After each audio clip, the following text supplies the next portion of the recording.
तो my dear students, गुज़िश्ता lecture में हमने डिस्क्रीट मैथमेटिक्स पे थोड़ी सी बात स्टार्ट की थी। हमने देखा प्रोपोजिशन क्या होता है और कौन कौन से कनेक्टिव्स हैं जो कि प्रोपोजिशन को कनेक्ट करके मज़ीद कॉम्प्लेक्स किस्म की प्रोपोजिशंस बनाई जा सकती हैं, जिसमें एंड और कंडीशनल स्टेटमेंट था, बाय कंडीशनल स्टेटमेंट, और उसके अलावा हमने लॉजिक गेट्स के ऊपर भी बात की है। तो इस पर हमने काफ़ी डिटेल में गुफ्तगू फरमा आपकी आवाज क्लियर नहीं आ रही।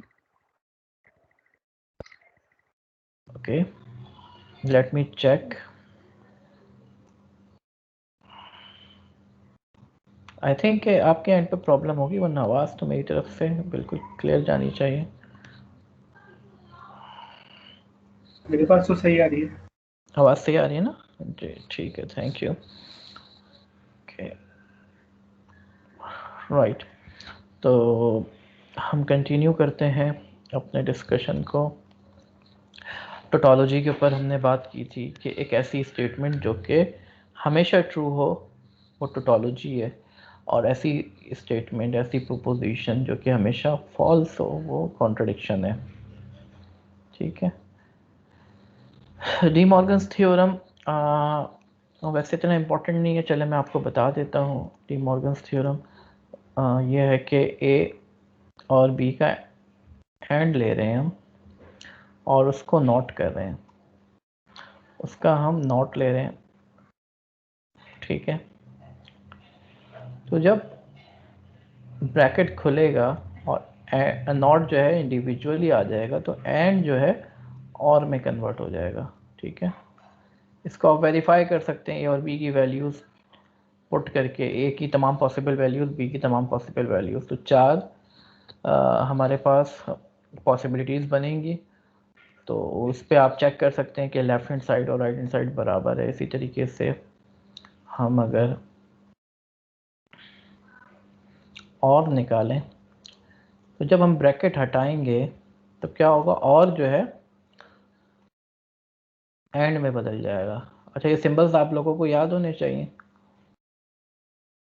ठीक है, ये और का सिंबल है, ये जो यहाँ पे है, और एंड का सिंबल भी इसी तरीके से मौजूद है। ठीक है, तो ये डी मॉर्गन्स थ्योरम है। यही चीज़ सेट में भी, हम सेट थ्योरी की बात करें अगर, तो उसके अंदर भी एंड और की जगह पे इंटरसेक्शन यूनियन आ जाएगा। क्वांटिफायर्स के ऊपर हमने बात कर ली थी, एंड क्वांटिफायर और सॉरी यूनिवर्सल क्वांटिफायर देयर, एक ये है देयर एक्सेस उल्टा ई, और ये फॉर ऑल वैल्यूज ऑफ। तो अगर मैं एक स्टेटमेंट लिखना चाह रहा हूँ कि तमाम फल जो हैं वो मीठे होते हैं, तो मैं लिख ये वाली स्टेटमेंट ये मैं यूज़ करूँगा क्वांटिफायर फॉर ऑल वैल्यूज़। ठीक है, मैं तमाम चीज़ों के बारे में बात करना चाह रहा हूँ। तो इंग्लिश में स्टेटमेंट लिखेंगे कि ऑल फ्रूट्स आर स्वीट, तो मैं इसको इस तरीके से लिख सकता हूँ कि जितने भी फ्रूट्स हैं, ठीक है, for all values of x, अगर मैं फ्रूट्स में से कोई वैल्यू ले रहा हूँ तो एक्स जो है एक्स इज स्वीट। ठीक है, तो मैथमेटिक्स में हम प्रिसाइजली जो है बातें बयान कर सकते हैं। वही बात जो हम इंग्लिश में बयान करने के लिए हम कई लाइनें इस्तेमाल करेंगे, यहाँ पर हम छोटी सी एक स्टेटमेंट के थ्रू वही बात बयान कर सकते हैं। ठीक है, इसी तरीके से एग्जिस्टेंशियल क्वांटिफायर, मैं किसी एक के बारे में बात करना चाह रहा हूँ कि दुनिया में आप कोई भी हो, there must be someone who is your parent. ठीक है, तो आपका कोई ना कोई तो पेरेंट होगा, तो देयर एग्जिस्ट वहाँ पे इस्तेमाल किया जाएगा। Set theory, set is a collection of elements, well defined distinct elements. ठीक है, तो सेट जो है उसमें सबसेट का कॉन्सेप्ट भी आता है। एक सेट है, अगर उसके हर एलिमेंट किसी दूसरे सेट में हो, फॉर एग्जांपल मैं लिखता हूँ 1 2, ठीक है, और एक और सेट है जिसमें इसके सारे एलिमेंट्स हैं, इसके अलावा कुछ और भी हो सकते हैं 1 2 4। तो जो पहला सेट है वो दूसरे वाले सेट का सबसेट है और दूसरा सेट पहले वाले सेट का सुपर सेट है। और पावर सेट क्या होता है? किसी भी सेट के तमाम पॉसिबल सबसेट्स, वो पावर सेट जिसमें 1 भी आ जाएगा, 2 भी आ जाएगा, 4 भी आ जाएगा, अलग अलग पे 1 2 भी आ जाएगा, 1 4 भी आ जाएगा, 2 4 भी आ जाएगा, 1 2 4 भी आ जाएगा। जितने पॉसिबल सबसेट्स बन सकते हैं इसके, उसमें नल सेट भी शामिल होगा। तो किसी भी सेट के तमाम मुमकिन सबसेट जो है वो पावर सेट कहलाता है। मैट्रिक्स पे भी हमने गुफ्तगू फरमाई थी लास्ट क्लास में। जिस 2 डायमेंशनल एरे की फॉर्म में स्टोर करते हैं इसको, रॉज एंड कॉलम्स होते हैं। हमने बात की थी कि एक मैट्रिक्स फॉर एग्जांपल ये है 1 2 4 7, तो ये मैट्रिक्स है जिसकी अब जो है अगर रैंक की बात करें तो ये 2 by 2 का है। इसी तरीके से आपके पास 3 by 3 का मैट्रिक्स भी हो सकता है, 4 by 4 का भी हो सकता है। किसी भी मैट्रिक्स का इन्वर्स इसी तरह का एक और मैट्रिक्स होगा जिसको इससे मल्टीप्लाई कर दें अगर इन्वर्स से, तो अगर ये A है तो इसका इन्वर्स हम लिखेंगे A इन्वर्स, ऊपर जो है पावर इसकी -1, तो ये A इन्वर्स कहलाएगा। तो जब ये निकालेंगे तो ये क्या आना चाहिए? आइडेंटिटी। आइडेंटिटी का मतलब है इसी साइज का एक मैट्रिक्स होगा, ये 2 by 2 का है, तो एक और मैट्रिक्स 2 by 2 का जिसमें डायगोनल में 1 हो, बाकी सारे 0 हो, तो ये इन्वर्स मैट्रिक्स ए इन्वर्स। अब इसको कैलकुलेट करने के बहुत सारे तरीके हैं, अभी हम उसमें नहीं जा रहे डिटेल में। और इस वाले मैट्रिक्स को आइडेंटिटी मैट्रिक्स आई कहा जाता है। ठीक है, सर्चिंग के एल्गोरिथम्स भी हमने देख लिए थे लास्ट क्लास में कि किस तरीके से जो है किसी भी एरे के अंदर सर्च किया जाए, मैक्सिमम फाइंड किया जाए, मिनिमम फाइंड किया जाए। बाइनरी सर्चिंग पे भी हमने गुफ्तगू फरमा ली थी कि आप क्या करते हो, ग्रेजुअली लिस्ट को हाफ करते जाते हो, whether you have a list और एन एरे, जो भी है आपके पास, जो भी आपके पास डेटा को स्टोर करने के लिए जो भी डेटा स्ट्रक्चर है आपके पास जिसमें आपने कलेक्शन ऑफ एलिमेंट्स को स्टोर किया हुआ है, उसको रिपीटेडली आप हाफ करते जाते हैं और हाफ में सर्च करते हैं। अगर आपको लगता है कि ये जो है मैं आगे पहुंच गया हूँ तो आप पीछे आते हो। ठीक है, आप देखते हो कि एलिमेंट जो है आगे है तो फिर आप आगे की जानिब जाते हो, राइट। तो आई वुड रिकमेंड कि आप जो है बाइनरी सर्च को इम्प्लीमेंट करके देखें। सॉर्टिंग का मतलब है डेटा को असेंडिंग ऑर्डर में या डिसेंडिंग ऑर्डर में लेकर आए। और बाइनरी सर्च की जो कॉम्प्लेक्सिटी है, कॉम्प्लेक्सिटी से मुराद है ये कितने स्टेप्स लेता है, तो ये log ऑफ n होता है। ठीक है, लीनियर सर्च की जो कॉम्प्लेक्सिटी है वो n होती है।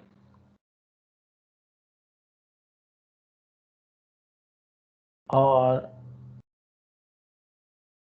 सॉर्टिंग की जो कॉम्प्लेक्सिटी होती है वो नॉर्मली n log n होती है।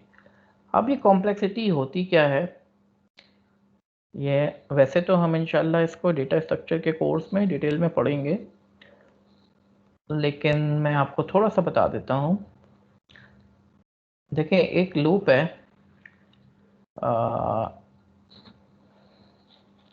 मैं नोटपैड पे इसको करके दिखा देता हूँ आपको। तो फॉर एग्जांपल एक लूप है for i is equal to 1 to n, ठीक है, और ये प्रिंट कर रहा है n को। ये कितनी दफ़ा चलेगा? n की वैल्यू पे डिपेंड करता है n की क्या वैल्यू है। ठीक है, तो अगर n की वैल्यू 10 है तो ये 10 दफ़ा चलेगा, n की वैल्यू 20 है तो 20 दफ़ा चलेगा, n की वैल्यू 100 है तो 100 टाइम्स चलेगा। ठीक है स्टूडेंट्स, ये बात समझ में आ रही है? तो हम कहेंगे कि इसको जनरली हम क्या कहेंगे, ये ऑर्डर ऑफ एन है। ठीक है, और अगर इसके अंदर एक और लूप आ गया for j is equal to 1 to n, तो अब ये कितनी दफ़ा चलेगी? कोई बताएगा कितनी दफ़ा चलेगा ये? जी students, anyone would like to answer कि ये कितनी दफ़ा चलेगा? आप लोग हैं मेरे साथ? हेलो, n चलेगा आई थिंक मे बी कितनी दफ़ा? n times n। बिल्कुल बिल्कुल सही कहा आपने। तो देखिए ना, जब n i की वैल्यू 1 होगी, i की वैल्यू 1 होगी, तो ये n टाइम्स चलेगा j। ठीक है ना, अंदर वाला लूप i की वैल्यू 1 पे n टाइम चलेगा, i की वैल्यू 2 पे फिर n टाइम चलेगा, i की हर वैल्यू पे ये n टाइम चल रहा है। और i कितनी दफ़ा चलेगा? n times. तो ये हो गया n प्लस n चलता रहेगा, और कितनी दफ़ा चलेगा? n times. तो इसको अगर 3 को 3 दफ़ा ऐड करें, 3 को 3 दफ़ा ऐड करें तो क्या होगा? 3 × 3। तो कोई भी चीज़ n टाइम्स ऐड हो रही है तो वो मल्टीप्लाई कर दो आप n × n, यानी n × n हो जाएगा ये, विच इज़ n²। तो क्या समझ में आया कि नेस्टेड लूप्स होते हैं तो इन दोनों के जो लिमिट्स हैं, जो एक्सटेंट है, कितनी दफ़ा ऊपर वाला लूप चलेगा, कितनी दफ़ा नीचे वाला चलेगा, इन दोनों को मल्टीप्लाई कर दे तो टोटल कॉम्प्लेक्सिटी आ जाएगी। तो नेस्टेड लूप कितनी दफ़ा चलता है?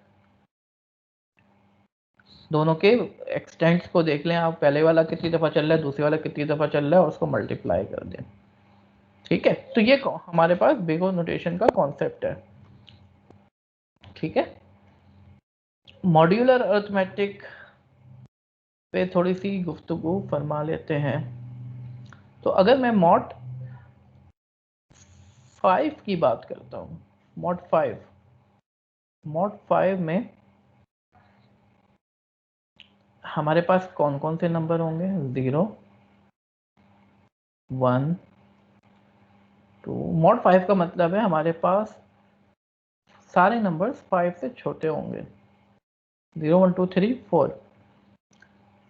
तो अगर कोई नंबर 7 है तो मैं क्या कहूँगा, ये मॉड 5 में किसके बराबर होगा? ये बराबर होगा 2 के। ठीक है ना, 2 का मॉड निकाल लो 5 से, तो this is equaling to 2 in mod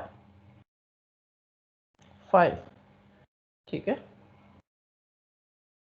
तो इसी तरीके से अगर मैं पूछूँ आप लोगों से 9 किसके बराबर होगा मॉड 5 में, तो बताएं मुझे। जी अलीशा, मॉड 5 में 9 किसके बराबर होगा? अलीशा आप हैं?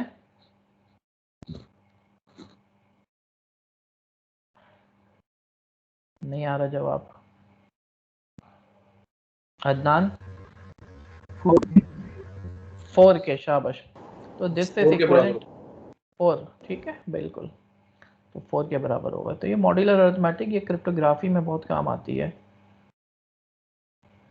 ठीक है, तो इस वजह से मैंने इसका थोड़ा सा रिव्यू दे दिया आप लोगों को। डिस्क्रीट स्ट्रक्चर्स में पढ़ाया जाता है प्रोबेबिलिटी क्या होती है किसी भी इवेंट के होने की, कितने चांसेस हैं। ठीक है, जैसे कल जो है बारिश होने के क्या चांसेस हैं, क्या प्रोबेबिलिटी है। ठीक है, तो या तो 100% चांस होंगे, 90% हो सकते हैं, और 80%, और इस तरीके से 0% भी चांस हो सकता है। तो जितने भी मुमकिनात हैं उसमें से ये काम होने के कितने मुमकिनात हैं, ये जो है प्रोबेबिलिटी कहलाएगी। मिसाल के तौर पर एक सिक्के को उछालते हैं, तो सिक्के को उछालते हैं तो या तो हेड आएगा या टेल आएगा। टोटल मुमकिनात कितने हैं? 2, जिसको हम सैंपल स्पेस कहते हैं। तो एक सिक्के को अगर उछालें हम तो हेड आएगा या टेल आएगा। अब इसमें से हेड आने के कितने चांसेस हैं? तो टोटल जो सैंपल स्पेस है हमारा, उसमें 2 एलिमेंट्स हैं, उसमें से हेड एक इवेंट है जिसके जो कि एक दफ़ा हो सकता है, तो ये 1/2 इसका जो है प्रोबेबिलिटी बनेगी कि एक सिक्के को उछाला जाए तो हेड आने के क्या चांसेस हैं। ठीक है, तो सैंपल स्पेस में कितने एलिमेंट्स हैं और जिस इवेंट की बात कर रहे हैं वो कितनी दफ़ा हुआ है उसको निकाल लें। ठीक है,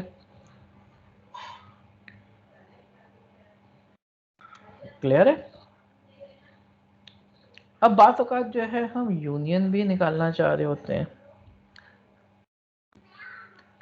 प्रोबेबिलिटी का। यूनियन से मुराद ये है कि मैं कहता हूँ कि एक क्लास है, क्लास में किसी लड़के के पास होने के कितने चांसेस हैं, जिसको मैं कहता हूँ प्रोबेबिलिटी ऑफ बॉय के पास होने के कितने चांसेस हैं, गर्ल्स के पास होने के कितने चांसेस हैं। और ये तो दोनों की अलग अलग प्रोबेबिलिटी हो गई। अब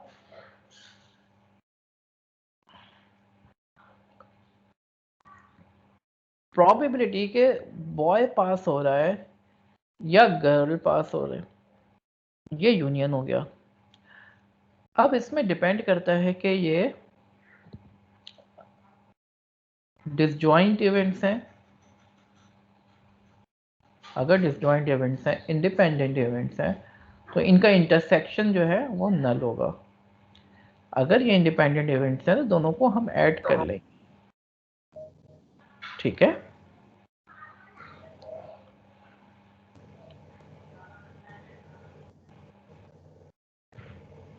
लेकिन अगर ये इवेंट इंडिपेंडेंट नहीं है तो फिर हमें इनका इंटरसेक्शन जो है माइनस करना पड़ेगा। कोई कुछ कहना चाह रहा है? अलीशा कुछ कहना चाह रही है?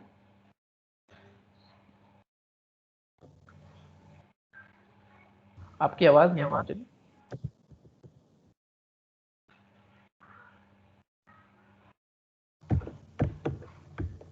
जी अलीशा। एनीवेज, तो देखिए बाज़ औक़ात इवेंट्स जो हैं म्यूचुअली एक्सक्लूसिव होते हैं। ये हमारी वेन डायग्राम है, ये पूरा यूनिवर्स है, ये ए की प्रोबेबिलिटी है और ये बी की प्रोबेबिलिटी है। ठीक है, ये ए है और ये बी है।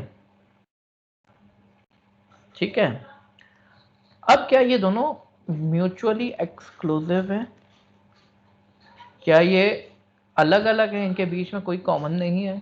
इनके बीच में कॉमन है। अब तो अगर ये म्यूचुअली एक्सक्लूसिव ना हो तो फिर हम क्या करेंगे, इनका यूनियन कैसे निकालेंगे? बी की प्रोबेबिलिटी निकालेंगे। ठीक है, जी की प्रोबेबिलिटी निकालेंगे और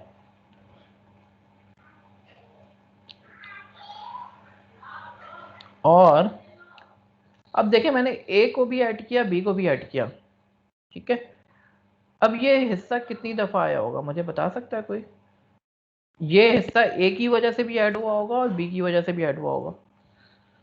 तो जब हम इनकी ओवरऑल प्रोबेबिलिटी निकालना चाह रहे हैं तो ये हिस्सा जो शेडेड हिस्सा है, हमें ये पूरा हिस्सा चाहिए ना, जिसमें ए भी आ रहा हो बी भी आ रहा हो।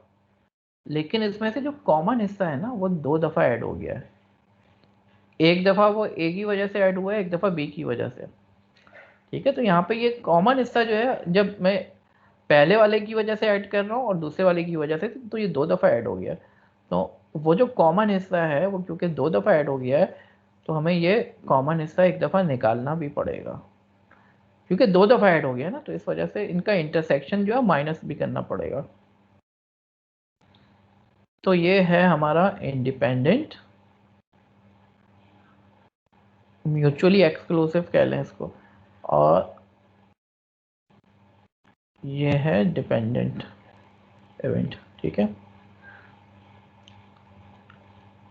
म्यूचुअली एक्सक्लूसिव है एक, और एक जो है नॉन म्यूचुअली एक्सक्लूसिव है।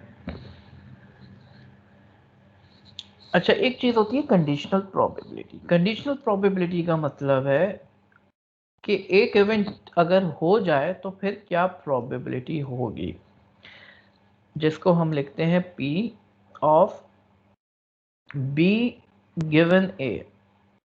ठीक है, इसका क्या मतलब होता है स्टूडेंट्स? इसका मतलब ये होता है, जैसे मैं कहता हूं कि किसी बंदे को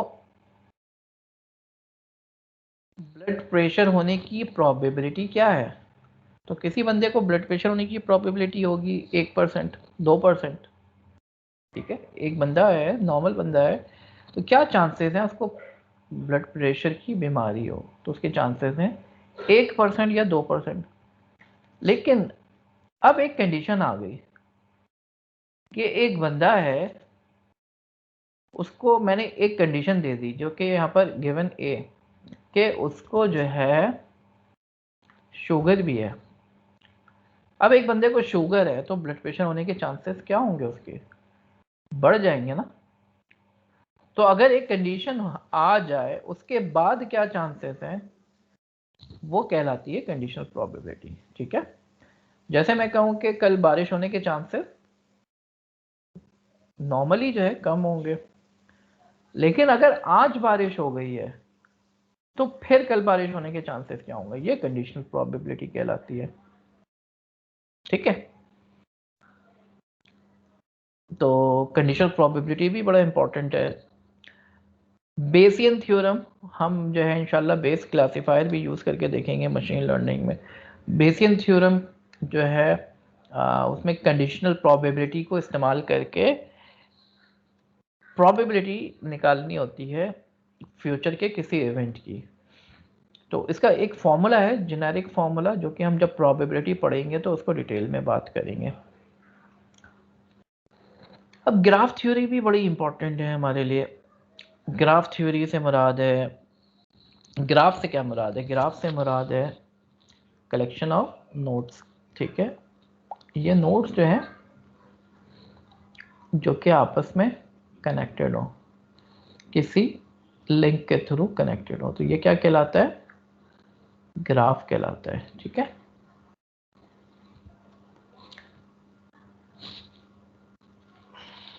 और अगर इस ग्राफ में मैं कोई डायरेक्शन दे दूं तो ये डायरेक्टेड ग्राफ कहलाएगा।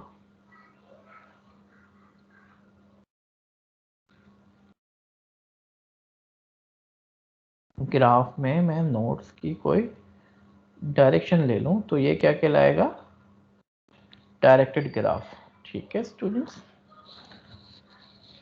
और अगर इस ग्राफ के अंदर कोई साइकिल ना हो, कोई लूप ना हो, साइकिल से मुराद है कि एक ग्राफ है जिसमें आप ट्रेवर्स करना शुरू करें, एक नोड से दूसरी पे गए, दूसरी से तीसरी पे गए और तीसरी से पहली पे वापस आ जाए, तो ये लूप या साइकिल कहलाएगा। साइकिल कहलाएगा, लूप तो अपने आप में वापस आ जाए वो तो ये लूप कहलाएगा, लेकिन अगर 2-3 नोड से गुजर के वापस आए तो ये क्या कहलाएगा, साइकिल। तो अगर किसी ग्राफ में साइकिल ना हो तो हम उसको डैक कहते हैं, डायरेक्टेड एसाइक्लिक ग्राफ, हम उसको डैक कहते हैं, डायरेक्टेड एसाइक्लिक ग्राफ। ठीक है माय डियर स्टूडेंट्स, अब ग्राफ में अगर पेरेंट चाइल्ड रिलेशनशिप आ जाए, एक रूट नोड हो जिसके चिल्ड्रन हो, फिर उसके सब चिल्ड्रन हो, फिर आखिर में आप लीव्स पे पहुंच जाएं, तो जिसमें जो है आपके पास पेरेंट चाइल्ड रिलेशनशिप हो, किसी भी नोड के एक ही पेरेंट हो, 2 पेरेंट नहीं हो सकते, तो वो ट्री बन जाएगा। ग्राफ में ऐसा हो सकता है कि एक नोड है, उसके 2 प्रीडिसेसर हो सकते हैं। ठीक है, तो ये अगर एक नोड का एक ही प्रीडिसेसर हो, यानी उससे पीछे की जो नोड है वो एक ही हो, 2 जगहों से उस पर नहीं आ रहा हो कोई एक एज जो है, 2 एजेस नहीं आ रहे हो उसके ऊपर एक ही एज आ सकती हो, उससे निकल तो सकती है 2 या 2 से ज्यादा एजेस, यानी उसके चिल्ड्रन 2 या 2 से ज्यादा हो सकते हैं, लेकिन उसके ऊपर जो इंसिडेंट एजेस है वो सिर्फ एक ही हो, तो वो ट्री कहलाएगा। ठीक है माय डियर स्टूडेंट्स, अब ग्राफ को कंप्यूटर में स्टोर करने का क्या तरीका है? ग्राफ को कंप्यूटर में एडजेसेंसी मैट्रिक्स के थ्रू और एडजेसेंसी लिस्ट के थ्रू स्टोर कर सकते हैं।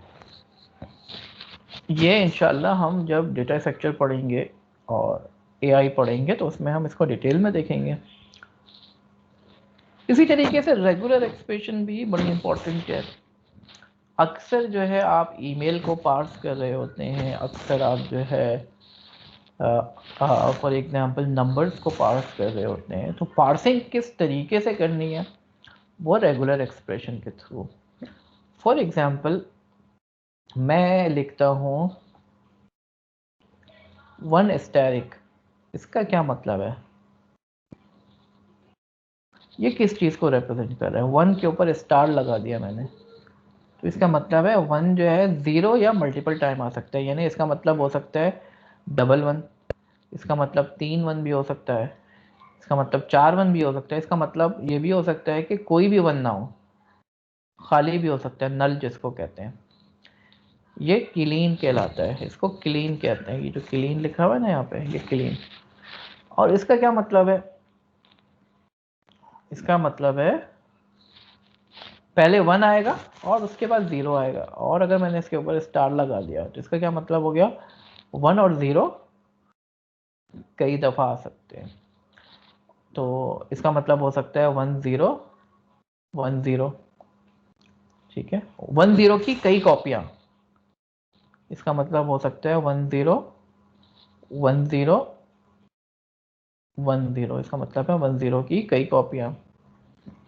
इसका मतलब हो सकता है 1 0 ना भी हो। और इसका क्या मतलब है? ये यूनियन है। इसका मतलब है या तो 1 या 0, 1 भी आ सकता है 0 भी आ सकता है, ठीक है। आ रही है बात समझ में स्टूडेंट? जी सर। अच्छा, ये जो है ना प्रोग्रामिंग लैंग्वेज में रेगुलर एक्सप्रेशंस मौजूद हैं, बहुत सारी रेगुलर एक्सप्रेशंस लिखने की फैसिलिटीज मौजूद हैं। फॉर एग्जाम्पल मैं आपसे पूछता हूँ, मुझे बताएं टी का मतलब है डिजिट, एल का मतलब है लेटर, ठीक है।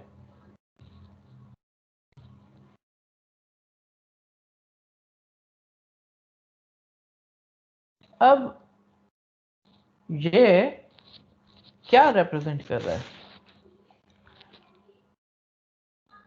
मुझे कोई बता सकता है इसका क्या मतलब है?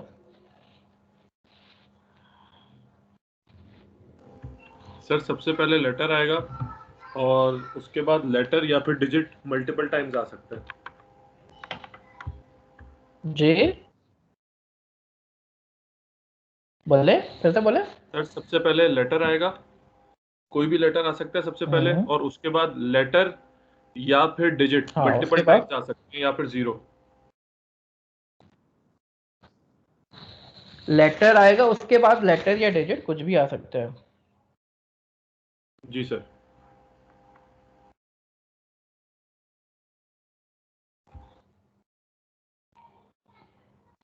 पहले लेटर आएगा, उसके बाद लेटर प्लस डिजिट, ठीक है।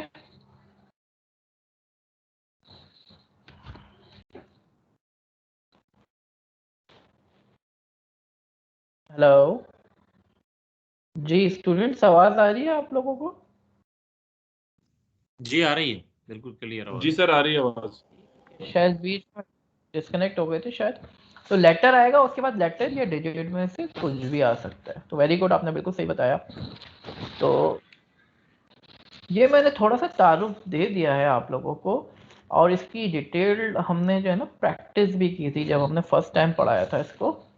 तो उसकी वो लेक्चर भी देखें, ये लेक्चर भी देखें, तो इंशाल्लाह आप लोगों को काफ़ी मालूमात मिलेगी। और इसको हम तफसील में इंशाल्लाह जब हम जो है डेटा स्ट्रक्चर पढ़ेंगे तो उसकी डिटेल में हम जो है ट्री ग्राफ्स को पढ़ेंगे।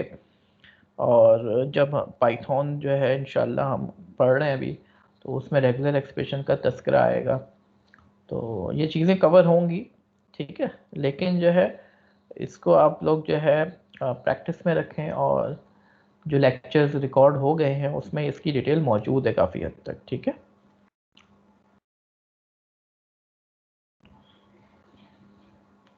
ठीक है जनाब, आगे चलते हैं थोड़ा सा और प्रोबेबिलिटी को कंप्लीट करने की कोशिश करते हैं आज। तो प्रोबेबिलिटी क्या होती है कि कोई एक्सपेरिमेंट है, उसमें जो है लाइकलीहुड ऑफ एन इवेंट, कोई इवेंट होने के क्या चांसेस हैं, ठीक है। सैंपल स्पेस क्या है, जो जितनी भी तमाम मुमकिनात हैं, दो सिक्के को उछालें तो क्या मुमकिनात हैं कि एक में हो सकता है हेड आए, एक में टेल आए, ठीक है। दूसरे में हेड आ जाए, पहले में टेल आ जाए, ये भी हो सकता है। दोनों में हेड आ जाए, दोनों में टेल आ जाए, तो ये चार मुमकिनात हैं। ये पूरा सैंपल स्पेस कहलाएगा। दो इवेंट्स म्यूचुअली एक्सक्लूसिव कब होंगे, जब उनका इंटरसेक्शन नल हो, ठीक है। जैसे मैं कहता हूँ कि एक बंदा जो है कंप्यूटर साइंस के डिपार्टमेंट में पढ़ रहा है, एक बंदा इंग्लिश के डिपार्टमेंट में पढ़ रहा है। तो कंप्यूटर साइंस वाले डिपार्टमेंट में अगर कोई बच्चा फेल होता है उसकी कुछ प्रोबेबिलिटी है, और बिजनेस इंग्लिश डिपार्टमेंट में जो पढ़ रहा है उसकी भी प्रोबेबिलिटी है। क्या ये दोनों एक दूसरे से रिलेटेड है? नहीं जनाब, ये रिलेटेड नहीं है, ये म्यूचुअली एक्सक्लूसिव है। अगर कंप्यूटर साइंस का बच्चा फेल हो रहा है तो उससे इंग्लिश के बच्चे के पास होने या फेल होने पे कोई इफेक्ट नहीं पड़ रहा, ये म्यूचुअली एक्सक्लूसिव है, ठीक है। तो प्रोबेबिलिटी की कुछ बुनियादी खुसूसियात हैं, जैसे प्रोबेबिलिटी टोटल जो है जितने भी इवेंट्स हो रहे हैं उसका सम जो है वो 1 के बराबर होगा, ठीक है। और इंडिविजुअल इवेंट के होने की प्रोबेबिलिटी वो 0 और 1 के बीच में होगी।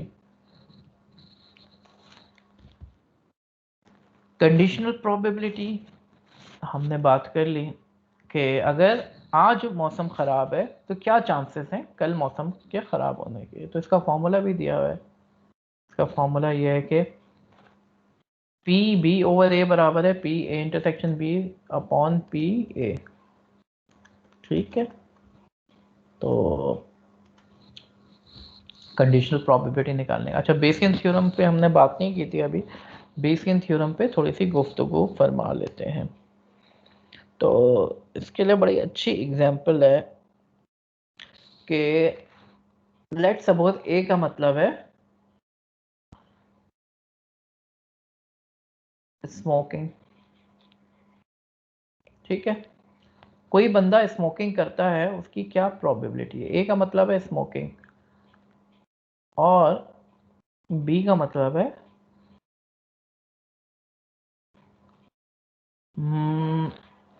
या इसको उल्टा कर देते हैं, बी का मतलब ले लेते हैं smoker.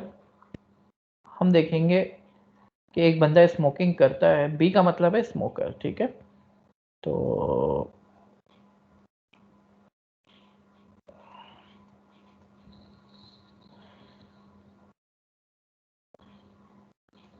B is a smoker और ए जो है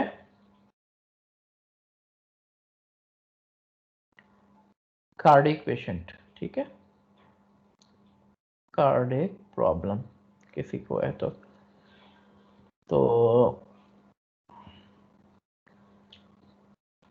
अब मुझे मालूम करना है, आपके पास एक पेशेंट आया है और आपको मालूम करना है कि वो कार्डिक प्रॉब्लम होने के कितने चांसेस हैं। अक्सर होते हैं ना, मशीन लर्निंग का सॉफ्टवेयर बना रहे हैं या एआई बेस्ड सॉफ्टवेयर बना रहे हैं और आपको मालूम करना है कि एक बंदा है, उसके कार्डिक होने के क्या चांसेस हैं, और हमें ये भी पता चल गया है कि ये स्मोकर है, ठीक है। तो ये फॉर्मूला गिवन है। अब इसका मतलब क्या है?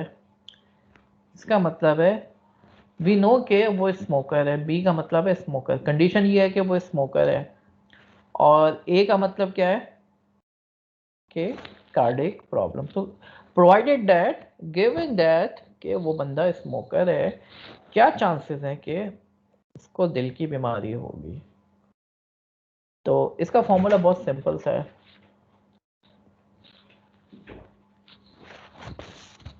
कि हमें 3 चीजें चाहिए। हमें ये पता होना चाहिए प्रोबेबिलिटी ऑफ बी। क्या मतलब हुआ प्रोबेबिलिटी ऑफ बी का मतलब? स्मोकर होने के क्या चांसेस होते हैं। तो कैसे निकालेंगे ये निकालना मुश्किल है क्या? ये पता लगाना मुश्किल है कि एक बंदे के स्मोकर होने के क्या चांसेस हैं? बिल्कुल मुश्किल नहीं है। आप क्या करो, देख लो आपके गिरदो नवा में 100 लोग लें आप, और 100 में से देख लें कितने लोग स्मोकिंग करते हैं। ये रेशो निकाल लें तो हमें पता चल जाएगा ना, अंदाज़ा हो जाएगा हमें कि क्या प्रोबेबिलिटी है, क्या शरह है स्मोकर होने की, कि 100 में से कितने लोग सिगरेट पीते हैं। वो अंदाज़ा लगा लें तो उसको 100 से डिवाइड कर दें तो हमारे पास एक शरह आ जाएगी, रेशो आ जाएगा। ठीक है, ये कोई मसला नहीं है। दूसरी चीज़ प्रोबेबिलिटी ऑफ ए। क्या ये निकालना मसला है कि किसी भी बंदे को दिल के बीमारी होने की क्या शरह है? ये निकालना मुश्किल है। कैसे निकाल सकते हैं? आप जो है 100 लोगों को रैंडमली सेलेक्ट करें, उसमें से देखें कितने दिल के मरीज हैं, रेशो निकाल लें। तो ये दोनों निकालना तो कोई मसला नहीं है। एग्री करते हैं आप लोग स्टूडेंट्स इस बात से? जी my dear students, is it clear? ये दोनों चीजें निकालना कोई मसला नहीं होना चाहिए, राइट? क्लियर है? कोई फीडबैक? जी स्टूडेंट्स, अपना फीडबैक दे दें, बता दें क्लियर है ये तो मैं आगे चलूं। क्लियर है। ठीक है जनाब। क्लियर है सर। अब आगे तीसरी चीज हमें क्या चाहिए? प्रोबेबिलिटी ऑफ बी गिवन ए, यानी बी की प्रोबेबिलिटी। बी क्या है? स्मोकर होने की प्रोबेबिलिटी, और ए क्या है हमारे पास? दिल का मरीज। तो क्या चांसेस हैं अगर कोई दिल का मरीज होगा तो उसने स्मोकिंग भी की होगी? ये भी निकालना कोई मसला नहीं है। 100 दिल के मरीजों को इकट्ठा करें, उनसे पूछें भाई आप स्मोकिंग करते हैं, रेशो निकाल लें कि 100 दिल के मरीजों में से कितने स्मोकर हैं। जब ये 3 चीजें आ गई, इनको आपने फॉर्मूले में पुट करना है। क्या 3 चीजें हैं हमारे पास? हमें ये पता है कि दुनिया में कितने % लोग स्मोकिंग करते हैं, कितने % लोगों को दिल की बीमारी होती है, और जितने लोगों को दिल की बीमारी होती है उसमें से कितने % स्मोकर होते हैं। ये 3 चीजें फॉर्मूले में पुट कर दो तो हमें पता चल जाएगा कि अगर कोई स्मोकर है तो क्या चांसेस हैं कि उसको दिल की बीमारी भी होगी। तो ये बेसियन थ्योरम के ऊपर जो है बेसियन क्लासिफायर बना हुआ है पूरा साइकिट लर्न में, आप उसको यूज़ कर सकते हैं। तो मशीन लर्निंग पे आते हैं तो अभी देखते हैं। तो रैंडम वेरिएबल के आप जो है कोई नंबर असाइन कर दें किसी भी इवेंट को, ठीक है?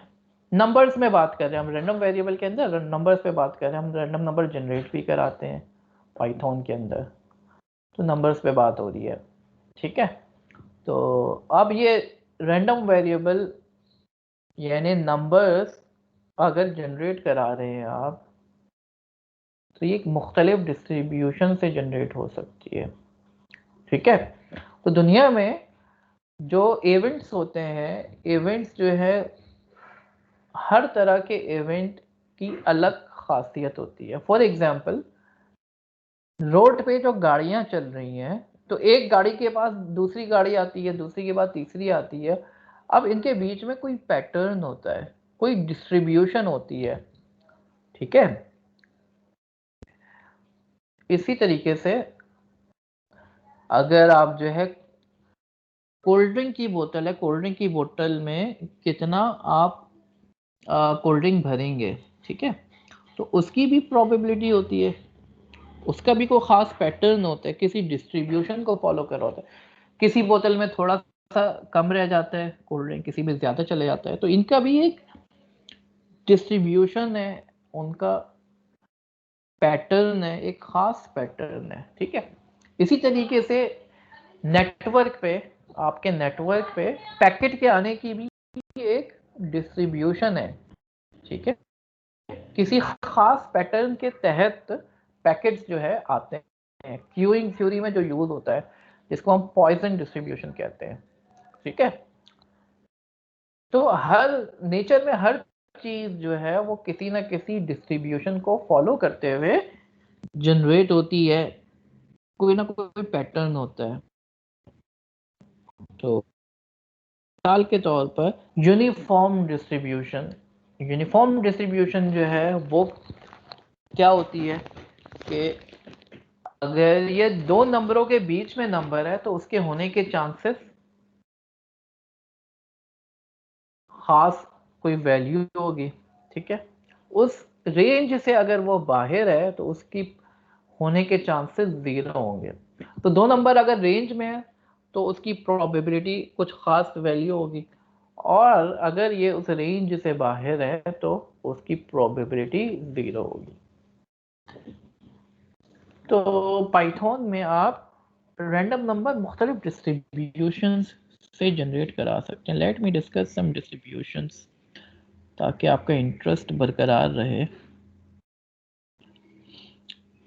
थोड़ा सा जो है डिस्ट्रीब्यूशंस को देख लेते हैं हम। तो पाइथन में हम रैंडम नंबर जो है किसी भी डिस्ट्रीब्यूशन के तहत हो सकता है, और ये डिपेंड करता है आप क्या फिनोमिना मॉडल करना चाह रहे हैं, ठीक है। अगर आप जो है किसी नेटवर्क के पैकेट को मॉडल करना चाह रहे हैं, नेटवर्क में पैकेट अराइवल को मॉडल करना चाह रहे हैं, 5 मिनट रुकते हैं जरा अजान हो जाए।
तो माय डियर स्टूडेंट्स, हम जो है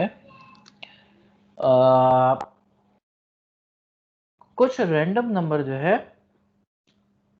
जनरेट कराने की कोशिश करते हैं। अब ये रैंडम नंबर जो है उनका पैटर्न जो है वो डिपेंड करता है। आप जो है अगर ट्रैफिक डिस्ट्रीब्यूशन को मॉडल करना चाह रहे हैं कि ट्रैफिक गाड़ियाँ किस तरीके से आती हैं, या नेटवर्क के ट्रैफिक को मॉडल करना चाह रहे हैं, या दुनिया में कोई भी फिनोमेना है उसकी कुछ ना कुछ तरतीब होगी ना, उस तरतीब को मॉडल करना चाह रहे हैं, सिमुलेट करना चाह रहे हैं, तो वो आप कर सकते हैं। मिसाल के तौर पर मैं लिखता हूँ रैंडम डॉट के बाद मैं अगर टैब दबाता हूँ ना, तो मुझे यहाँ पे जो है ये इसकी इंटेलिजेंस दिखाता है। रैंडम डॉट फॉर एग्जांपल हम यूनिफॉर्म करना चाह रहे हैं, यूनिफॉर्म डॉट, अब फिर टैब दबाएं अगर आप, तो यूनिफॉर्म के अंदर जो है आपको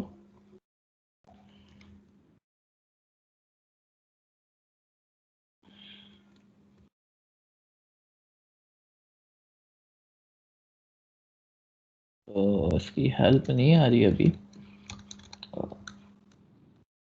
डॉट यूनिफॉर्म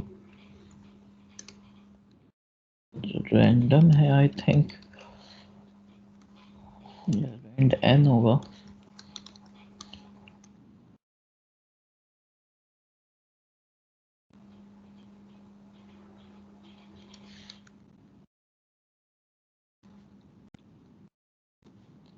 ठीक है, रैंडम डॉट यूनिफॉर्म ही है बस, और उसमें आपने जो है दो नंबर्स बताने ए और बी कि किस रेंज में नंबर्स होने चाहिए, कि इस रेंज के अंदर होंगे तो आपके पास जो है प्रोबेबिलिटी एक फिक्स वैल्यू होगी, वरना 0 होगी। ठीक है, तो मिसाल के तौर पर मैं कहता हूँ 2 और 5, तो ये पहले एक नंबर जनरेट करेगा, अगर वो 2 और 5 के बीच में होगा की स्पेसिफिक प्रोबेबिलिटी होगी, फिक्स प्रोबेबिलिटी। 2 और 5 के रेंज से बाहर होने की प्रोबेबिलिटी 0 होगी। तो 2 और 5 के बीच में नंबर जनरेट होते रहेंगे। ठीक है, इसी तरीके से मैं कह सकता हूँ रैंडम डॉट नॉर्मल डिस्ट्रीब्यूशन के हिसाब से भी जो है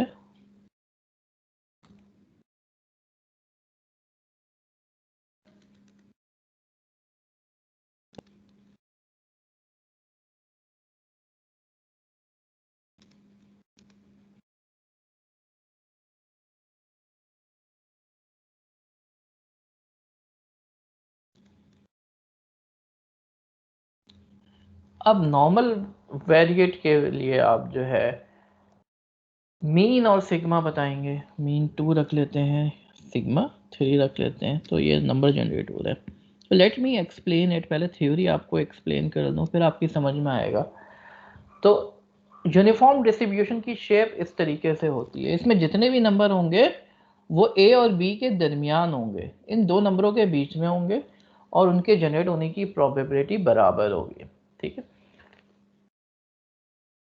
इसी तरीके से नॉर्मल डिस्ट्रीब्यूशन है। नॉर्मल डिस्ट्रीब्यूशन कुछ इस तरीके का होता है, बेल शेप होता है। ठीक है, तो हर डिस्ट्रीब्यूशन की कोई स्पेसिफिक शेप होती है। जैसे यूनिफॉर्म डिस्ट्रीब्यूशन पीछे मैंने दिखाया, उसकी शेप है कि उसमें जो है नंबर्स हमेशा दो वैल्यूज के बीच में होंगे, और हर नंबर के जनरेट होने की प्रोबेबिलिटी बराबर होगी। नॉर्मल डिस्ट्रीब्यूशन में क्या होता है माय डियर स्टूडेंट्स, जो सेंट्रल वैल्यू, जो मीन वैल्यू होती है, उसके अराउंड नंबर आने की चांसेस सबसे ज़्यादा होते हैं। तो जैसे यहाँ पे आपको नज़र आ रहा है, ये सेंट्रल वैल्यू है, मीन वैल्यू। अब इसके होने के चांसेस सबसे ज़्यादा हैं क्योंकि इसकी हाइट सबसे ज़्यादा है। वाई एक्सिस पे यहाँ पे क्या है, वाई एक्सिस में यहाँ पे प्रोबेबिलिटी है। वाई एक्सिस पे क्या है, प्रोबेबिलिटी है। तो वाई एक्सिस पे देखें आप, सबसे ज़्यादा वैल्यू कब आ रही है, यानी अगर आप रैंडम नंबर जनरेट कराएं नॉर्मल डिस्ट्रीब्यूशन से, तो मीन के अराउंड ज़्यादातर वैल्यूज होंगी। ज़्यादातर वैल्यूज कहाँ होंगी, मीन के अराउंड। और जितना आप मीन से हटते जाएंगे, वैल्यू आने के चांसेस कम होते जाएंगे। ठीक है, राइट स्टूडेंट्स।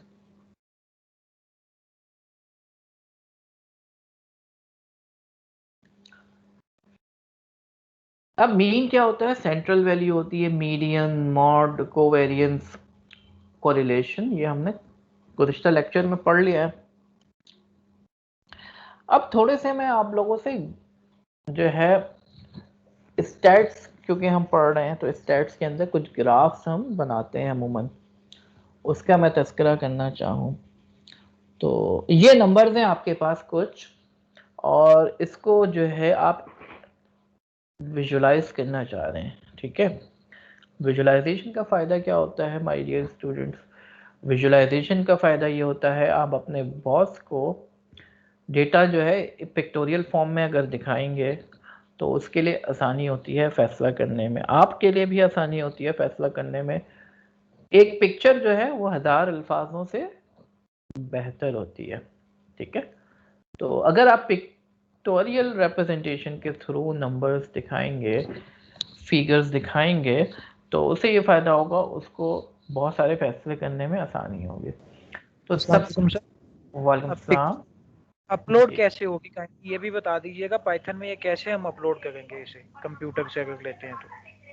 अपलोड से क्या मतलब? मतलब हम पाइथन में अगर किसी मेरे डेस्कटॉप पे कोई इमेज पड़ी है जिसमें डाटा है, वो मैं पाइथन के थ्रू उसको ओपन कैसे कर सकता हूँ? इमेज को? जी सर। अच्छा देखें, यहाँ पे तो 2-3 सवाल है ना आपके।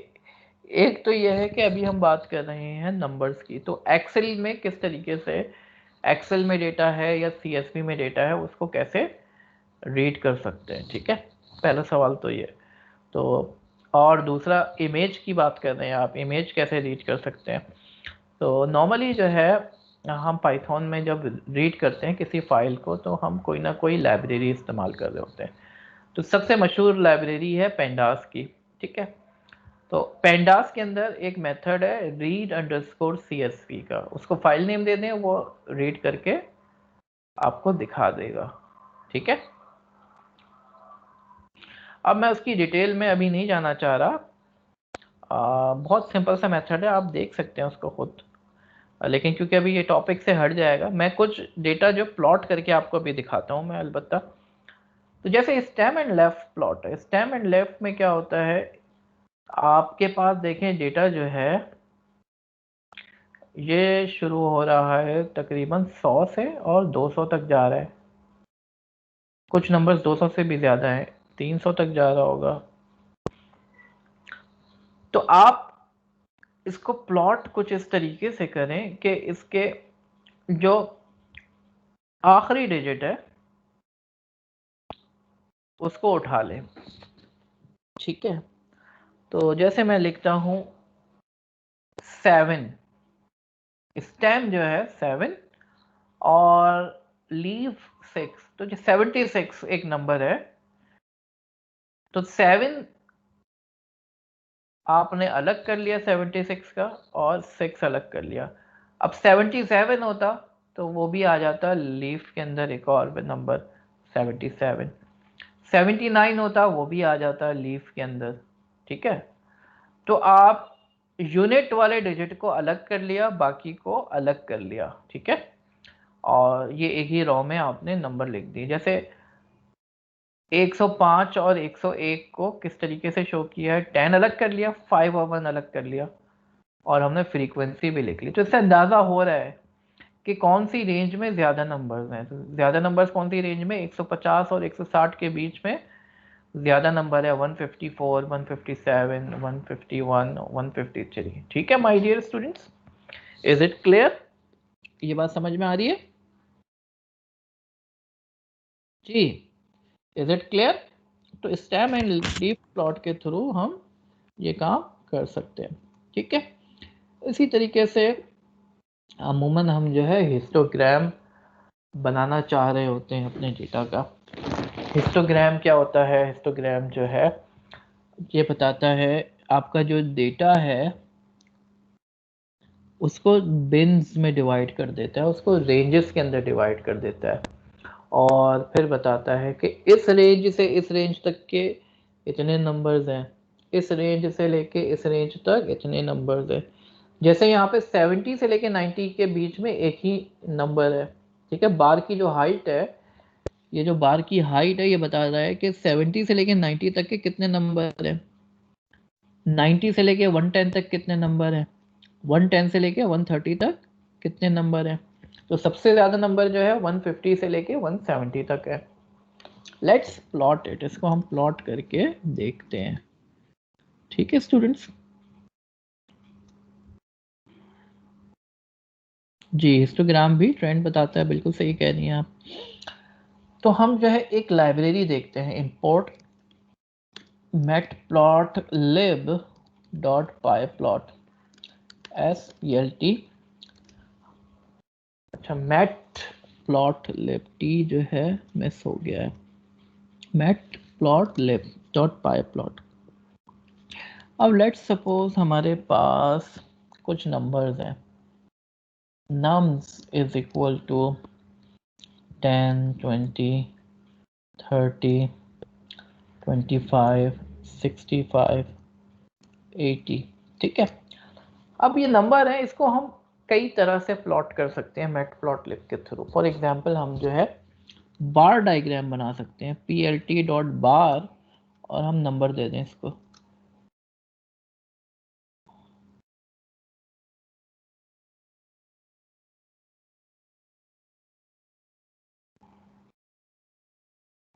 तो बार के अंदर हमारे पास कई आर्गुमेंट्स हैं, x और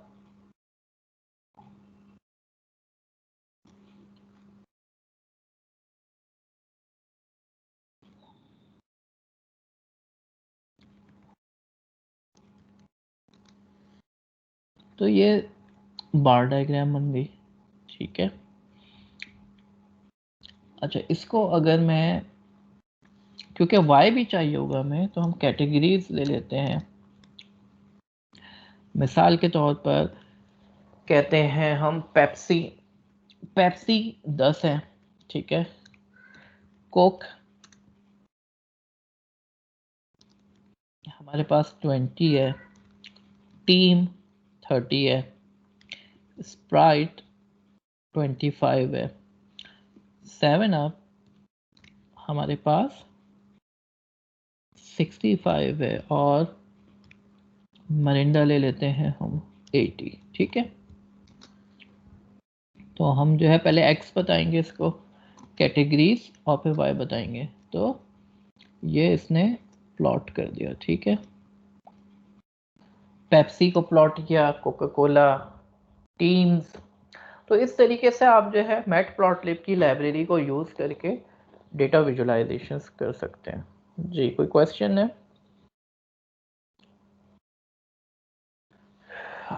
आई होप कि ये क्लियर होगा। लाइन डायग्राम बनाना चाहें हम, लाइन डायग्राम भी बना सकते हैं। तो नंबर्स को आप पास कर दें,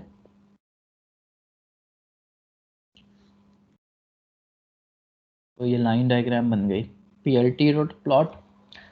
और इस तरह से हिस्टोग्राम भी बना सकते हैं हम, plt.hist, और नंबर्स पास कर दें, तो ये हिस्टोग्राम भी बना दिया इसने। ठीक है, 10 से 20 तक कितने नंबर हैं, 20 से 30 तक कितने नंबर हैं, एंड सो ऑन। तो ये हिस्टोग्राम भी बना दिया इसने। ठीक है, और पाई चार्ट बनाना चाहें, पाई चार्ट भी बना सकते हैं, plt.py करके, और इसमें आप जो है कैटेगरीज पास कर दें और हिस्टो और नंबर्स पास कर दें। कैट्स है, कैट है, क्या है हमारे पास, कैट्स और नम्स। ठीक है,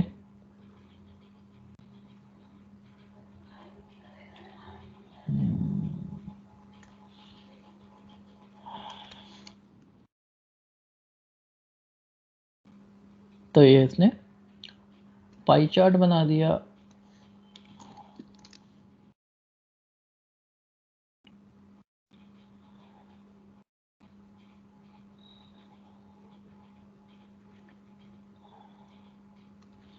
तो इसके आर्गुमेंट्स को हमें देखना पड़ेगा कि किस सीक्वेंस में देना है। एक्स देना है पहले, और फिर हमने डेटा देना है पहले, और लेबल्स देने हैं।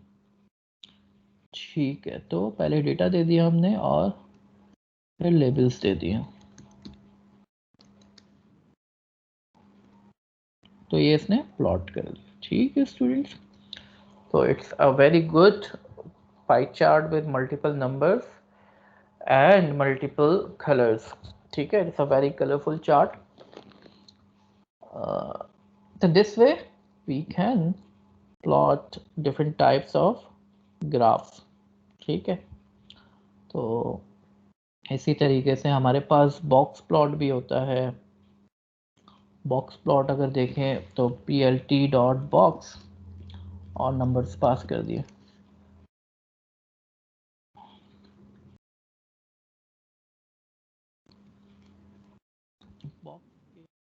पैरामीटर्स क्या होते हैं?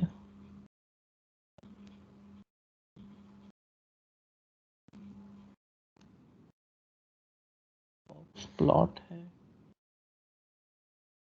Box plot. अब बॉक्स प्लॉट क्या होता है माय डियर स्टूडेंट्स, इसको समझना बड़ा ज़रूरी है। किसी को आइडिया है बॉक्स प्लॉट में ये विस्कर्स क्या बता रहे हैं और ये रेड लाइन क्या बता रही है? जी कोई बताएगा मुझे, रेड लाइन क्या बता रही है? जी स्टूडेंट्स,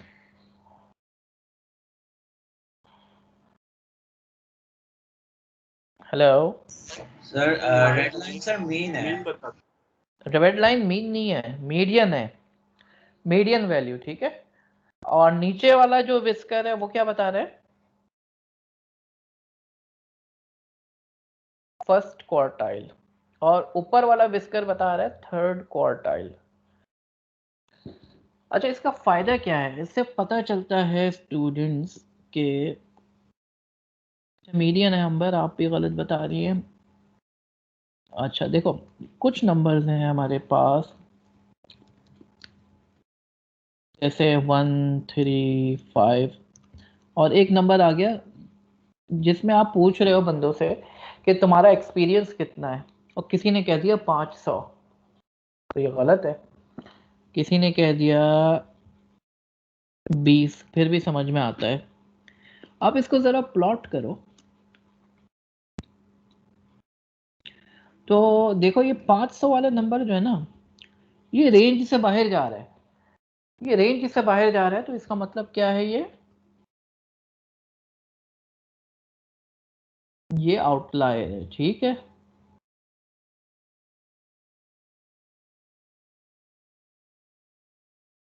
जी ये मीडियन है, ठीक है ना अंबर। तो ये जो नंबर जा रहा है ये क्या है? ये आउटलायर है। ये 500 अलग से शो हो रहा है, ये विस्कर से बाहर निकला हुआ है। जो इसके दोनों बाजू हैं, लेफ्ट विस्कर और राइट विस्कर, उससे डेटा बाहर निकला हुआ है। तो इसका क्या मतलब है? ये आउटलायर है, ठीक है। ये सही नहीं है, ये डेटा प्रॉब्लमेटिक है। तो बॉक्स प्लॉट से इस तरह के डेटा को हम विजुलाइज कर सकते हैं और हम देख सकते हैं कि ये आउटलायर तो नहीं है, ठीक है स्टूडेंट्स। इसी तरीके से स्कैटर प्लॉट में हम एक्स और वाई को प्लॉट करते हैं। जैसे मैं लिखता हूँ, मेरे पास डेटा है एक्स और वाई की फॉर्म में 1 2 3 4 5, और y इज इक्वल टू 3 7 9 12 13। अब इस डेटा को प्लॉट कर रहे हैं हम स्कैटर प्लॉट, ये पॉइंट्स की फॉर्म में हम देखना चाह रहे हैं, ठीक है। तो ये पॉइंट्स की फॉर्म में डेटा दिख रहा है, ये डेटा प्लॉट होके पॉइंट्स की फॉर्म में दिख रहा है। Right my dear students, is it clear? ये बात समझ में आ रही है? ठीक है, आई होप के it is clear scatter plot. Good. और इसके अलावा ये हमने थोड़ा सा मैटप्लॉटलिब को देखा। अब हमारी मशीन लर्निंग स्टार्ट होने जा रही है, ठीक है स्टूडेंट्स। हम जो है मशीन लर्निंग को बहुत अच्छे तरीके से हमें देखना है इसको, ठीक है। तो हम थोड़ा सा टाइम लेंगे इस पे। स्टैटिस्टिकल इन्फ्रेंसिंग, स्टैटिस्टिकल इन्फ्रेंसिंग का मतलब है डिसीजन मेकिंग करना, ठीक है। और बेसिकली माय डियर स्टूडेंट्स, हमें क्या करना है?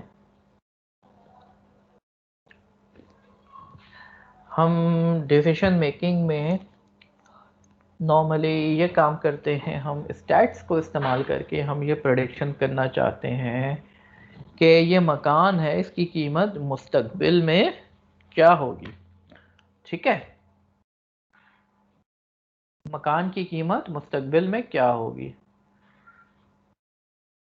अब मकान की कीमत है 1 करोड़ और आपने बोला 1 करोड़ 10 लाख, तो एक एरर आया ना, ये क्या आया, आपके एस्टीमेट में एरर है। ठीक है, अब मशीन लर्निंग में क्या होता है या स्टैटिस्टिक्स में, हम एक डेटा पॉइंट तो नहीं होता ना हमारे पास कई डेटा पॉइंट होते हैं। ठीक है, तो टोटल एरर की बात करते हैं हम, इंडिविजुअल एरर की बात नहीं करते। ठीक है, तो मिसाल के तौर पर आपने एक मकान की कीमत 1 करोड़ थी, आपने प्रेडिक्ट की 1 करोड़ 10 लाख, तो कितना एरर आया, +10। एक मकान की कीमत थी 80 करोड़, आपने प्रेडिक्शन की 80 लाख, आपने प्रेडिक्शन की 70 लाख, तो कितना एरर आया, -10 का। टोटल कितना हो गया, एक दफा +10 का एरर आया, एक दफा -10 का एरर आया, कितना एरर हो गया टोटल, 0। अच्छा 0 हो गया एरर। यानी एक बच्चा एक मैथ्स के सवाल में, एक सवाल में आंसर से 10 नंबर ज़्यादा लिख देता है और एक सवाल में आंसर से 10 नंबर कम कर देता है, तो आप जो है उसको दोनों सवाल ठीक कर दोगे और उसको पास कर दोगे। है, गलती तो गलती होती है ना भाई, गलती प्लस में हो या माइनस में हो, इसका मतलब ये नहीं है कि उसने 2 गलतियां की, एक पॉजिटिव डायरेक्शन में एक नेगेटिव डायरेक्शन में, तो वो 0 गलतियां हो गई। गलती तो 2 ही हुई ना, उससे गलती 0 तो नहीं हुई ना। आ रही है बात समझ में। तो टोटल एरर कैसे निकालेंगे भाई, फिर क्या करें, फिर प्लस कर लेंगे तो 0 हो जाएगा ये। तो एक तरीका ये है कि हम मॉड ले लें एरर का। क्या कर लें, मॉड ले लें। मॉड लेने में क्या नुकसान है, कोई बताएगा मुझे, मॉड लेने में क्या नुकसान है, किसी को पता है। मॉड का ग्राफ कैसा होता है, इस तरीके का ग्राफ होता है। ठीक है, इसको प्लॉट करके देखें मॉड को, तो इस तरीके का ग्राफ होता है। अब इस ग्राफ में क्या प्रॉब्लम है भाई,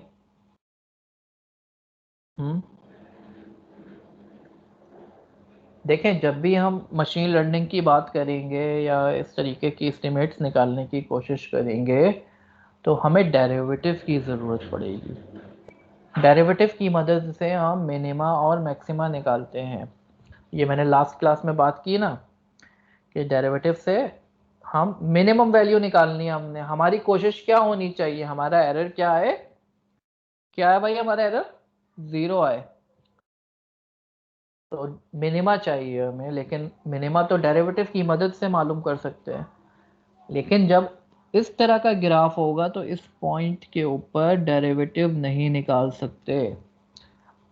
मैंने बताया था ना लास्ट क्लास में कि कॉर्नर पॉइंट पे डेरिवेटिव निकालने जाओगे तो नहीं आएगा।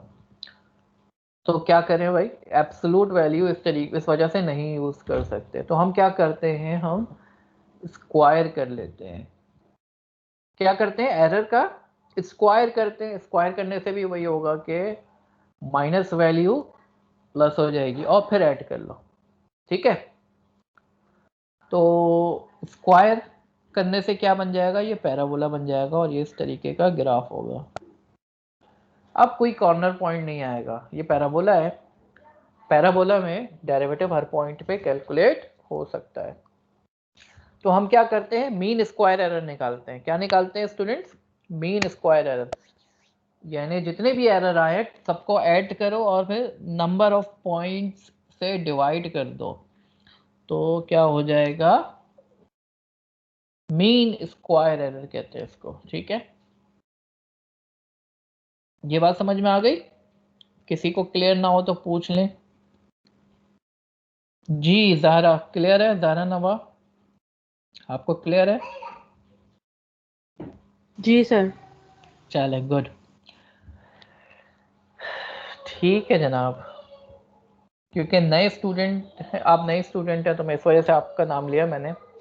वैसे डॉक्टर अदील भी हैं, हमें ज्वाइन किया, हमारे लिए ऑनर की बात है। लेकिन वो तो डॉक्टर हैं माशाल्लाह, तो उनको तो चीज़ें पहले ही से पता होंगी। जी जनाब, अब मैं थोड़ी सी गुफ्तगू रिग्रेशन के ऊपर करना चाह रहा हूँ। देखें माय डियर स्टूडेंट्स, रिग्रेशन क्या होता है? पहले तो समझ लें रिग्रेशन का कॉन्सेप्ट क्या होता है। रिग्रेशन जो है किसी भी चीज़ की प्रेडिक्शन, कल टेम्परेचर क्या होगा, ठीक है, और कल जो है स्टॉक मार्केट में कराची स्टॉक एक्सचेंज में KSE के शेयर्स की क्या कीमत होगी, ठीक है, कोई नंबर प्रेडिक्ट करना, ये रिग्रेशन कहलाता है। क्या कहलाता है? रिग्रेशन। और एक और चीज़ होती है क्लासिफिकेशन। यहाँ पे नंबर की प्रेडिक्शन नहीं कर रहे होते, यहाँ पे कोई कैटेगरी बता रहे होते हैं। मसलन मैं बोलता हूँ कि कल बारिश होगी या नहीं होगी, दो में से एक बात, ये क्लासिफिकेशन है, ठीक है। ये जो तस्वीर मैं देख रहा हूँ, ये लड़के की तस्वीर है या लड़की की तस्वीर है, ये क्या है? क्लासिफिकेशन, ठीक है। एक बंदा जिंदगी में कितने साल जिएगा, अब ये बताएं मुझे, ये क्लासिफिकेशन है या रिग्रेशन है? कितने साल जिएगा बंदा? Sir regression. रिग्रेशन है सर। रिग्रेशन है, वेरी गुड, क्योंकि हम नंबर बता रहे हैं। दोनों तरीके, दोनों चीज़ें हमें करनी है। मशीन लर्निंग जो हमारा पूरा कोर्स होगा, इसमें हम ये दोनों चीज़ें करेंगे। अब पहले रिग्रेशन की बात करते हैं। रिग्रेशन में हमें क्या करना है? देखें हमारे पास कुछ पॉइंट्स हैं, एक पॉइंट ये है, एक पॉइंट ये है, एक पॉइंट ये है, एक पॉइंट ये है, एक पॉइंट इधर पहुंच गया, एक पॉइंट इधर पहुंच गया, ठीक है, एक पॉइंट इधर आ गया, एक पॉइंट इधर आ गया, ये पॉइंट्स है बहुत सारे। अब ये जो ट्रेंड है स्टूडेंट्स, इसको हमने क्या करना है? मॉडल करना है। अब ये लाइन के थ्रू भी मॉडलिंग हो सकती है इसकी, और कर्व के थ्रू भी।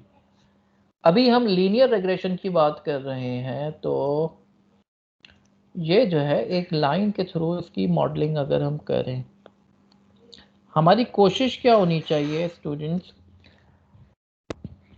ये जो लाइन है, ये लाइन जो प्रेडिक्शन करेगा, इस पॉइंट पे जो प्रेडिक्शन करेगा वो ये प्रेडिक्शन करेगा, जबकि एक्चुअल प्रेडिक्शन क्या होनी चाहिए थी? ये वाली होनी चाहिए थी।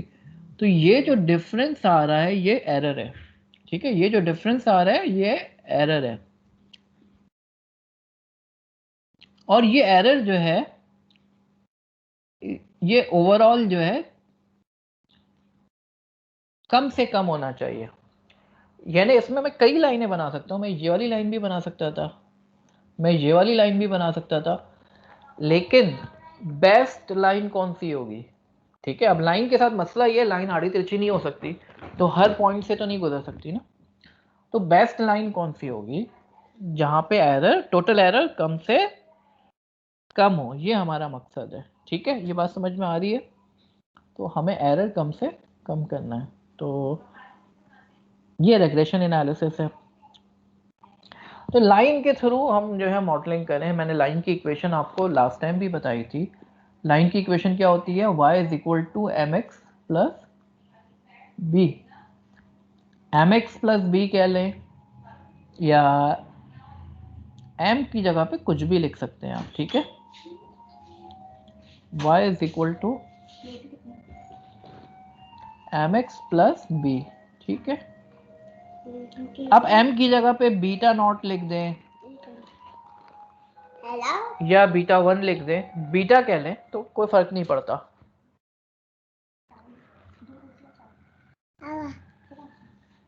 ठीक है माय डियर स्टूडेंट्स। और ये ईटा जो है ये एरर है, जो एरर आ रहा है, ठीक है। तो हमने करना क्या है? पीछे जो मैंने एग्जांपल दी थी आपको, जो लाइन की इक्वेशन बनाई थी मैंने, लाइन का जो कर्व बनाया था, प्लॉट किया था मैंने, ये लाइन हमने फाइंड करनी है। लाइन फाइंड करने का मतलब क्या है? स्टूडेंट्स आवाज आ रही है ना आप लोगों को क्लियर? आई होप के आवाज पहुंच रही है आप लोगों के पास। हेलो जी सर, आ रही है। आवाज ठीक है, क्लियर है से सर। आवाज आ रही है। चलो ठीक है, थैंक यू। तो माय डियर स्टूडेंट्स, हमने करना क्या है? लाइन फाइंड करने का मतलब ये है हमें एम और बी निकालना है। एम और बी पता चल गया, हमारे पास लाइन आ गई। अब लाइन आ गई तो हम जो है फ्यूचर की प्रेडिक्शन भी कर सकेंगे। हम क्या कर सकेंगे? फ्यूचर की प्रेडिक्शन भी करने के काबिल होंगे। यानी मेरे पास 100 मकानों की कीमतें थी, मैंने उस मकानों की कीमतों को पुट किया और उसकी मदद से एम और बी निकाल लिया। अब मुस्तकबिल में 101 मकान आया, उसके बारे में तो मुझे नहीं पता ना, लेकिन जब मैंने इक्वेशन बना ली, उस इक्वेशन की मदद से मैं जो 101 मकान आया उसके बारे में भी मैं प्रेडिक्शन कर सकूंगा। ये बात समझ में आ रही है?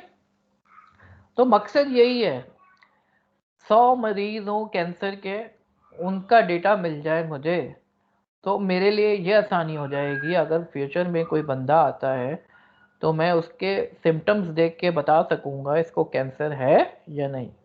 100 मरीजों के थ्रू मुझे पता चल गया कैंसर किस तरीके से होता है, क्या सिम्टम्स होते हैं। जो नया बंदा आएगा उसके बारे में मैं प्रेडिक्शन करने के काबिल होऊंगा। ठीक है, तो ये मकसद है हमारा। तो हमें क्या निकालना है? एम और बी निकालना है। फॉर्चुनेटली ये बहुत आसान काम है एम और बी निकालना, अगर सिर्फ हमारे पास दो ही पैरामीटर्स हों, एम और बी सिर्फ दो हों। तो बड़ा सिंपल सा फॉर्मूला है, ये फॉर्मूला है। ठीक है, इसकी मदद से मैं लीस्ट स्क्वायर लाइन एम और बी कह लो, या बीटा नॉट और बीटा वन कह लो। ठीक है, तो ये फॉर्मूला है। इस फॉर्मूले के थ्रू हमारे पास बहुत सारे लीस्ट स्क्वायर के कैलकुलेटर्स भी मौजूद हैं, जिसके थ्रू हम ये काम बड़ी आसानी से कर सकते हैं। ठीक है, तो मैं आपको दिखाता हूँ least square line calculator, least square calculator. ठीक है, तो बहुत सिंपल सा है, आपने यहाँ पे पॉइंट पुट करने हैं और अच्छा, इससे भी ज़्यादा अच्छा कैलकुलेटर अभी मैं दिखाता हूँ। यहाँ पे आप वैल्यूज़ डालें, एक्स और वाई की वैल्यू डालें, 1 3 1 2 3 4 5 6 7 6 9 8 2 3। ठीक है, पॉइंट्स पुट किए, अब ये पूरा कैलकुलेट करके आपको बता देगा। ठीक है, कैलकुलेट किया मैंने, तो अब आप देखें इसने जो है कितनी खूबसूरती से इसने पूरा सॉल्व करके हमें बता दिया। ठीक है, तो यहाँ पे इसने ए और बी कहा है, नाम कुछ भी दे दें, मैंने एम और बी कहा था, स्लाइड में बीटा नॉट बीटा वन लिखा था, यहाँ पे इसने बी और ए कह दिया, उससे फर्क नहीं पड़ता। ये हमारी फाइनल इक्वेशन आ गई, जिसमें स्लोप एम स्लोप है और बी क्या है? वाई इंटरसेप्ट है, और ये लाइन बन रही है, ये लाइन भी इसने बता दी, जो बेस्ट लाइन बन रही है। ठीक है, अब इस लाइन की मदद से you can always predict the future. ये फायदा है, इस लाइन की मदद से कोई भी फ्यूचर की वैल्यू को प्रिडिक्ट किया जा सकता है। ये बात समझ में आ रही है स्टूडेंट्स? क्लियर है? तो ये साइंटिस्ट ने काम किया हुआ है, लीस्ट स्क्वायर लाइन निकालना कोई इतना बड़ा काम नहीं है। ठीक है, प्रॉब्लम कहाँ आएगी? अभी मैं आगे चलता हूं, ये मैंने एरर के मुतालिक आपको बता भी दिया था।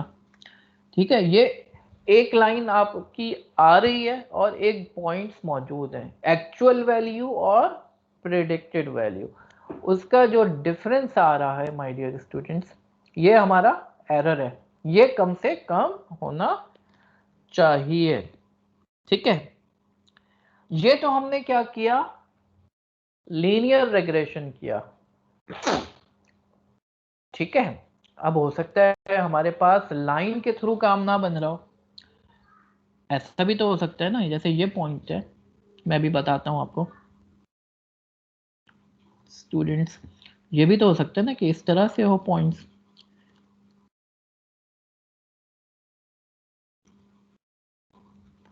अब क्या यहाँ पे लाइन काम करेगी क्या?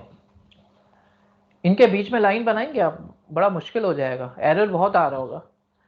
तो हम क्या कर सकते हैं, इसके बीच में पैराबोला फिट कर दें। पैराबोला फिट कर दें, ठीक है, आ रही बात समझ में? तो इसकी क्या इक्वेशन होगी? इसकी इक्वेशन होगी ax² plus bx plus c। अब यहां पे कितने वेरिएबल हो गए जी स्टूडेंट्स? यहां पे कितने पैरामीटर्स हो गए, वेरिएबल नहीं पैरामीटर्स। वहां पे m और b था ना, सिर्फ 2 थे, यहां पे कितने? 3 है, a b और c, 3 हो गए। इसी तरीके से जब आप क्यूब पे जाओगे तो कितने हो जाएंगे? 4 हो जाएंगे। इसी तरीके से जब आप 4 डिग्री पे जाओगे तो 5 हो जाएंगे। तो जितना ज्यादा आप इसको बढ़ाते जाओगे उतना बेहतर होता जाएगा ये। लेकिन बाज़ औक़ात ऐसा होता है कि अब जब आप बढ़ाना शुरू करोगे ये इतना कॉम्प्लेक्स होता जाएगा और ये ओवर फिटिंग की तरफ जाएगा, ठीक है। तो अभी ओवर फिटिंग पे बात करते हैं। सर ये 3 कैसे हो रहे हैं, उनका थोड़ा सा बता दीजिए। ये a निकालना होगा आपको, b निकालना होगा और c निकालना होगा, 3 निकालने होंगे, ठीक है। x और y तो आपकी इक्वेशन का पार्ट है, x और y तो ठीक है, बाकी 3 ही बच गए ना, इनको निकालना होगा आपको। सर कर्व की वजह से 3 हो रहे हैं। हाँ, कर्व की वजह से अब 3 मालूम करने पड़ेंगे ना हमें। अब मेरे पास कोई कॉम्प्लेक्स कर्व आ जाए, इस तरीके का कर्व आ जाए, ठीक है, तो मेरे पास पैरामीटर्स बढ़ जाएंगे, ठीक है। डिग्री ऑफ फ्रीडम जो है इसकी बढ़ गई ना, हर पॉइंट पे यानी कैलकुलेट। हाँ, पॉइंट की बात नहीं है, इसको कितना ट्विस्ट कर सकते हैं वो 3 चीज़ों से कंट्रोल हो रहा है ना, ए बी और सी से। लेकिन अगर आप जो है एक और डिग्री ऑफ फ्रीडम डाल दिया आपने इसके अंदर, एक और कांस्टेंट ले लिया, तो फिर ये और फ्लेक्सिबल होता जाएगा। जैसे रबर बैंड होता है ना, अगर कीले ठोको आप और रबर बैंड लगाओ तो रबर बैंड क्योंकि फ्लेक्सिबल होता है तो वो कीलों के साथ बिल्कुल चिपक जाता है। लेकिन ये अच्छी बात नहीं है, ये ओवर फिट कर रहा है फिर, ठीक है। इतनी ज़्यादा फ्लेक्सिबिलिटी भी अच्छी बात नहीं है, ये ओवर फिटिंग की तरफ जा रहा है। इस पर हम बात करेंगे जब मशीन लर्निंग पढ़ेंगे इंशाल्लाह, अभी पढ़ते हैं मशीन लर्निंग भी। तो अच्छा, एक चीज़ और है, हम सिर्फ प्रेडिक्शन जो है नंबर की तो नहीं कर रहे ना, हम ये हो सकता है हमें ये भी प्रेडिक्शन करनी हो कि ये बंदा मेल है या फीमेल है, यानी हमें 2 वैल्यूज चाहिए, सिर्फ 0 और 1, ठीक है। तो वहां पे काम आती है लॉजिस्टिक रिग्रेशन। वहां पे क्या काम आती है? Logistic regression. लॉजिस्टिक रिग्रेशन में हमने क्या करना है, ये फंक्शन हमने इस्तेमाल कर लेना है। इसमें ये एक्चुअली फंक्शन है क्या, इसको समझना जरूरी है। 1/1 प्लस e की पावर माइनस x, ठीक है, ये फंक्शन है। ये एक्सपोनेंट कह लें या e कह लें, ठीक है। अब e की वैल्यू क्या होती है? 2.7, ये भी देख लीजिएगा आप लोग, 2.7 समथिंग होती है।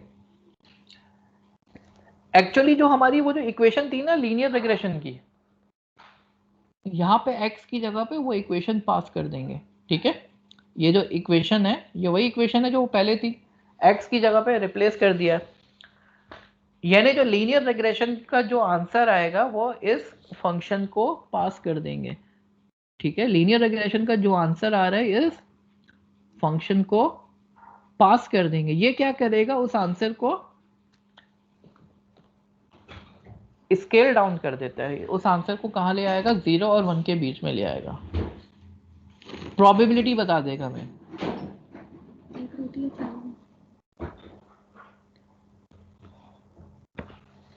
ठीक है माय डियर स्टूडेंट्स, क्या करेगा? लीनियर रिग्रेशन का जो आंसर आ रहा है इतना बड़ा, उसको 0 और 1 के बीच में ले आएगा। ये इसको सिग्मॉइड फंक्शन कहते हैं। क्या कर रहा है, प्रोबेबिलिटी में लेकर आ जा रहा है। अब मेरा सवाल है, हमें ये प्रोबेबिलिटी तो नहीं चाहिए थी ना, हमें तो पता लगाना था ये मेल है या फीमेल है, दो में से कौन सी चीज है ये। तो क्या करें भाई, फिर बताएं मुझे,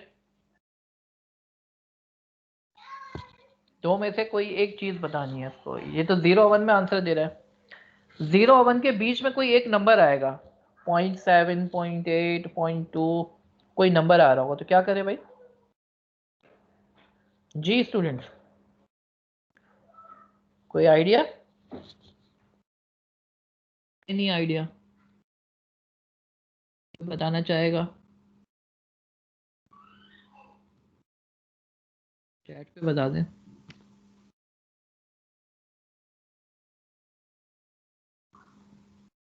नहीं पता, देखें बहुत सिंपल सी चीज़ है, हम कहेंगे 0.5 से कम वैल्यू आ रही है, प्रोबेबिलिटी आ रही है, तो ये मेल है। 0.5 से ज़्यादा आ रही है प्रोबेबिलिटी, तो ये फीमेल है। ठीक है, जैसे सर हम पी वैल्यू जो है स्टैटिस्टिक्स में यूज करते हैं कि अगर वो 0.05 से ग्रेटर है तो इनसिग्निफिकेंट है, अगर लेस है तो सिग्निफिकेंट है, इस तरह से। नहीं नहीं बेटा, वो अलग चीज़ है, वो अलग चीज़ है, वो आप टी टेस्ट की बात कर रही हैं। ठीक है, टी टेस्ट और मुख्तलिफ टेस्ट में यूज़ होता है, वो पी की जो वैल्यू होती है ना, वो वाली वैल्यू नहीं है। ठीक है ना, ये है हमारे यस पास, ये कुछ और चीज़ है। ये लॉजिस्टिक रिग्रेशन में हम क्या करते हैं, लीनियर रिग्रेशन की वैल्यू पास करते हैं और उसका आंसर आता है 0 1 के बीच में कोई नंबर, प्रोबेबिलिटी आती है। हम एक थ्रेशोल्ड ले लेंगे, उससे कम होगा तो हम कहेंगे पहली कैटेगरी है, उससे ज़्यादा होगा तो दूसरी कैटेगरी है। ठीक है, तो इस तरीके से हम क्या कर सकेंगे, क्लासिफिकेशन कर सकेंगे। क्या कर सकेंगे, क्लासिफिकेशन। अच्छा, अब आते हैं हम, सिर्फ ज़रूरी तो नहीं है ना एक्स हमारा एक ही नंबर हो, यानी आप किसी एक्स की बेस के ऊपर प्रेडिक्शन कर रहे हो, मकान की कीमत की प्रेडिक्शन कर रही हो, और आपके पास एक्स है मिसाल के तौर पर कि उसका कवर्ड एरिया कितना है, उसकी बुनियाद पर प्रेडिक्शन कर रहे थे अभी ना, एक्स हमारे पास एक ही था। लेकिन अब ज़रूरी थोड़ी है एक्स एक ही हो, एक ही फीचर की बुनियाद पर तो प्रेडिक्शन नहीं होती ना। हो सकता है आप ये भी देख रहे हो कि कितना साल हो गया उस मकान को बने हुए, यानी दो चीज़ों की बुनियाद पर प्रेडिक्शन कर रहे हो, कवर्ड एरिया कितना है, कितने साल हो गए उस मकान को बने हुए, तो फिर x1 और x2 हो गया।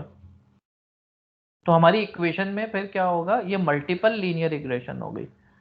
लीनियर रिग्रेशन में एक फैक्टर की बुनियाद पे प्रेडिक्शन कर रहे थे, लेकिन अब कई फैक्टर की बुनियाद पे प्रेडिक्शन कर रहे हो, तो फिर x1 x2 हो गया, पैरामीटर्स अगेन बढ़ गए, लेकिन ये अभी ये स्टिल लीनियर है।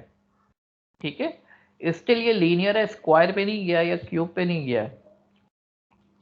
और ज़रूरी नहीं है कि आपके पास x एक या दो ही हो, आपके पास तीन भी हो सकते हैं, कई फीचर्स हो सकते हैं ना, जैसे इमेज है, इमेज में तो बहुत फीचर्स होंगे। ठीक है, रियल डेटा है हमारे पास, उसमें तो बहुत फीचर्स होंगे, तो हमारे पास पूरा मैट्रिक्स आ जाएगा। ठीक है, तो वो जो पीछे हमने इक्वेशन देखी थी निकालने की, पैरामीटर निकालने की, ये हमारे पास इक्वेशन थी ना, ये तो इसमें नंबर्स की फॉर्म में था, ये y एक नंबर था, x एक नंबर था। यहाँ पर क्या होगा, मैट्रिक्स की बात हो रही है। अब किसकी बात हो रही है, मैट्रिक्स की बात हो रही है, और इन्वर्स निकालना पड़ेगा अब आपको। ठीक है, ये नीचे आ रहा था, डिवाइड हो रहा था, लेकिन मैट्रिक्स में तो डिवीजन नहीं होती ना, मैट्रिक्स में क्या करना होगा आपको, इसको ऊपर लाके इन्वर्स निकालना होगा। ठीक है, तो ये फॉर्मूला है, एक जनरल फॉर्मूला बन गया जिसको इस्तेमाल करके आप लीनियर रिग्रेशन जिसमें एक फीचर था आप कई फीचर पे ले गए। और हमारे पास इससे आगे चले तो पॉलिनोमियल रिग्रेशन भी होती है, जिसमें आप स्क्वायर पे चले जाओ, क्यूब पे चले जाओ, डिग्री 4 पे चले जाओ, डिग्री 5 पे चले जाओ, 6 पे चले जाओ, एंड सो ऑन। ठीक है, तो ये हमने जो है थोड़ी सी बात प्रोबेबिलिटी पे की। अभी हमारे पास 15-20 मिनट हैं, तो अगर आप लोगों की इजाज़त हो तो हम मशीन लर्निंग स्टार्ट कर लें। ठीक है स्टूडेंट्स, और इसको कंप्लीट करते हैं। मशीन लर्निंग का थोड़ा सा मुख्तसर तारुफ। तो my dear students, machine learning क्या होती है? मशीन लर्निंग आर्टिफिशियल इंटेलिजेंस की एक टाइप है। मशीन लर्निंग क्या है? आर्टिफिशियल इंटेलिजेंस की एक किस्म है। और आर्टिफिशियल इंटेलिजेंस के अंदर मशीन लर्निंग आती है और मशीन लर्निंग के अंदर डीप लर्निंग आती है। ठीक है, अब सवाल ये उठता है कि मशीन लर्निंग आखिर ये भला है क्या? ठीक है, देखो पहले एआई कैसे काम करती थी। अगर आप लोगों ने पढ़ा हो, जो हमारी बुक्स में पढ़ाया जाता है यूनिवर्सिटी में अभी तक, कि जो सिंबॉलिक एआई है उस पर ज़्यादा फोकस किया जाता है बुक्स में, यूनिवर्सिटीज़ वगैरह में। हालांकि डीप लर्निंग पे ज़्यादा फोकस करना चाहिए। तो होता इस तरीके से था, जैसे आपने जहानत डालनी है किसी भी चीज़ में। तो जहानत होती क्या है? जहाँ पे आपके पास चॉइसेस हों तो उन चॉइसेस में से सही चॉइस लेना। ठीक है, जैसे आप जो है ट्रैवल कर रहे हैं और आपको फैसला करना है, आपके पास दो रास्ते हैं, लेफ्ट जाएं या राइट जाएं। तो यहाँ पे आपने फैसला करना है। ये जहानत है आपकी कि आप सही फैसला कर पाते हो या नहीं कर पाते। ठीक है स्टूडेंट्स, तो पहले क्या होता था, आपके पास एक कंडीशन लगी होती थी, इफ की कंडीशन। अगर यहाँ से रास्ता लेफ्ट वाले से डिस्टेंस करीब है मेरे घर का तो मैं लेफ्ट वाला रूट लूँगा, अगर राइट वाले से करीब है तो मैं राइट वाला रूट लूँगा। ठीक है, इसी तरीके से अगर आपने कोई ऑथेंटिकेशन का सिस्टम बनाना है, आपके पास कंडीशन क्या होगी? अगर फेस मैच कर गया दरवाज़ा खोल दो, फेस मैच नहीं करता दरवाज़ा नहीं खोलो। ये रूल्स हैं। ठीक है, ये रूल्स हैं जो कि पहले जब एआई काम करती थी, सिंबॉलिक एआई, वो इस तरीके से काम करती थी। ठीक है, लेकिन सवाल ये पैदा होता है माय डियर स्टूडेंट्स, क्या हर काम में हम ये इसी तरीके से रूल्स लिख सकते हैं?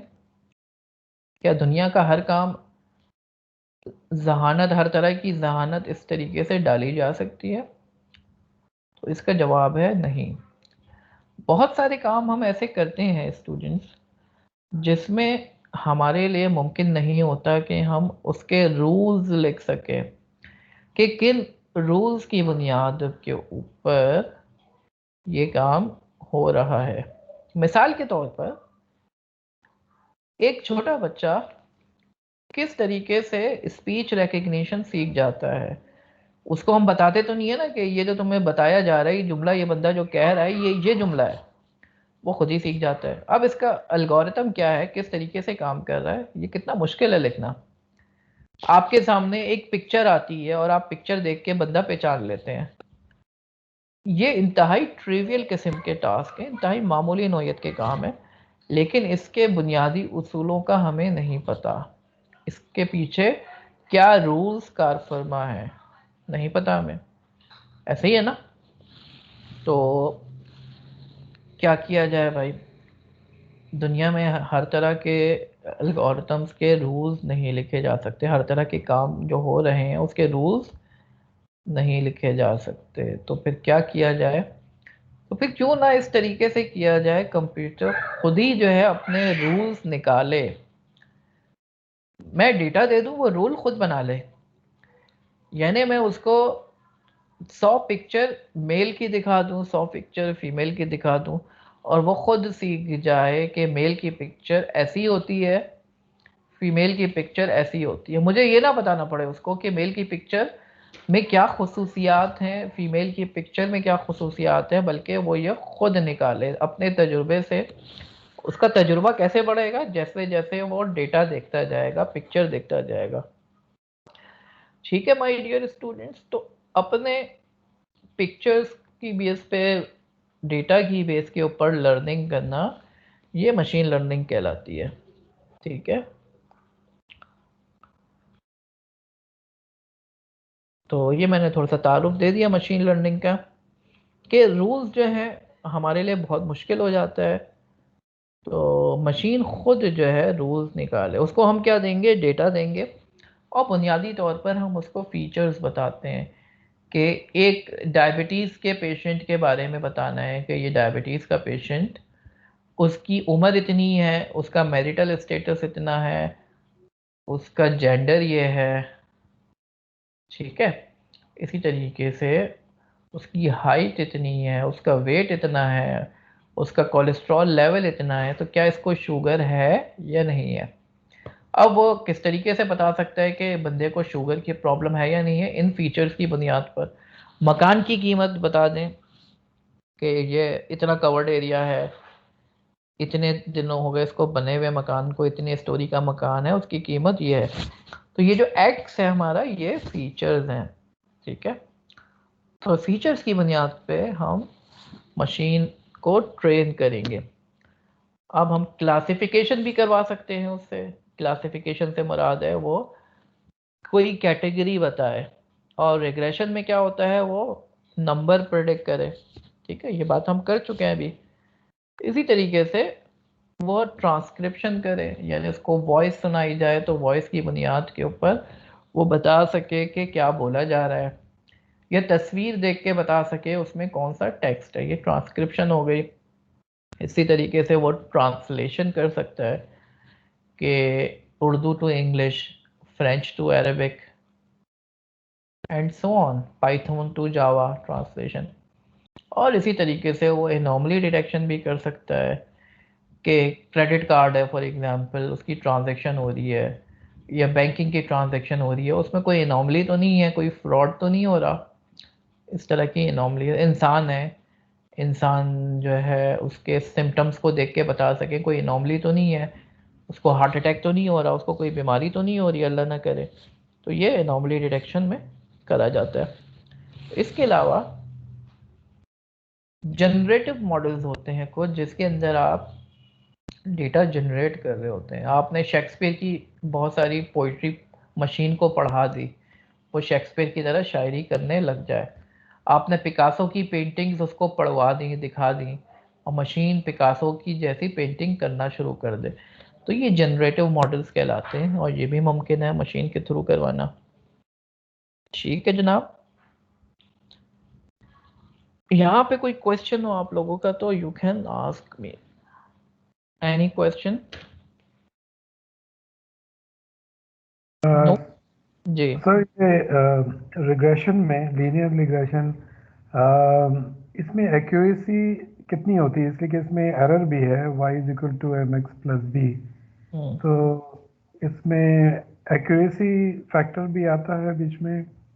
अच्छा देखें, पहली बात तो ये कि एक्यूरेसी जो है ना, एक्यूरेसी का ताल्लुक होता है कि आपने कोई क्लासिफिकेशन करनी है कि ये मेल है या फीमेल है, यहाँ पे आप बात करोगे एक्यूरेसी की।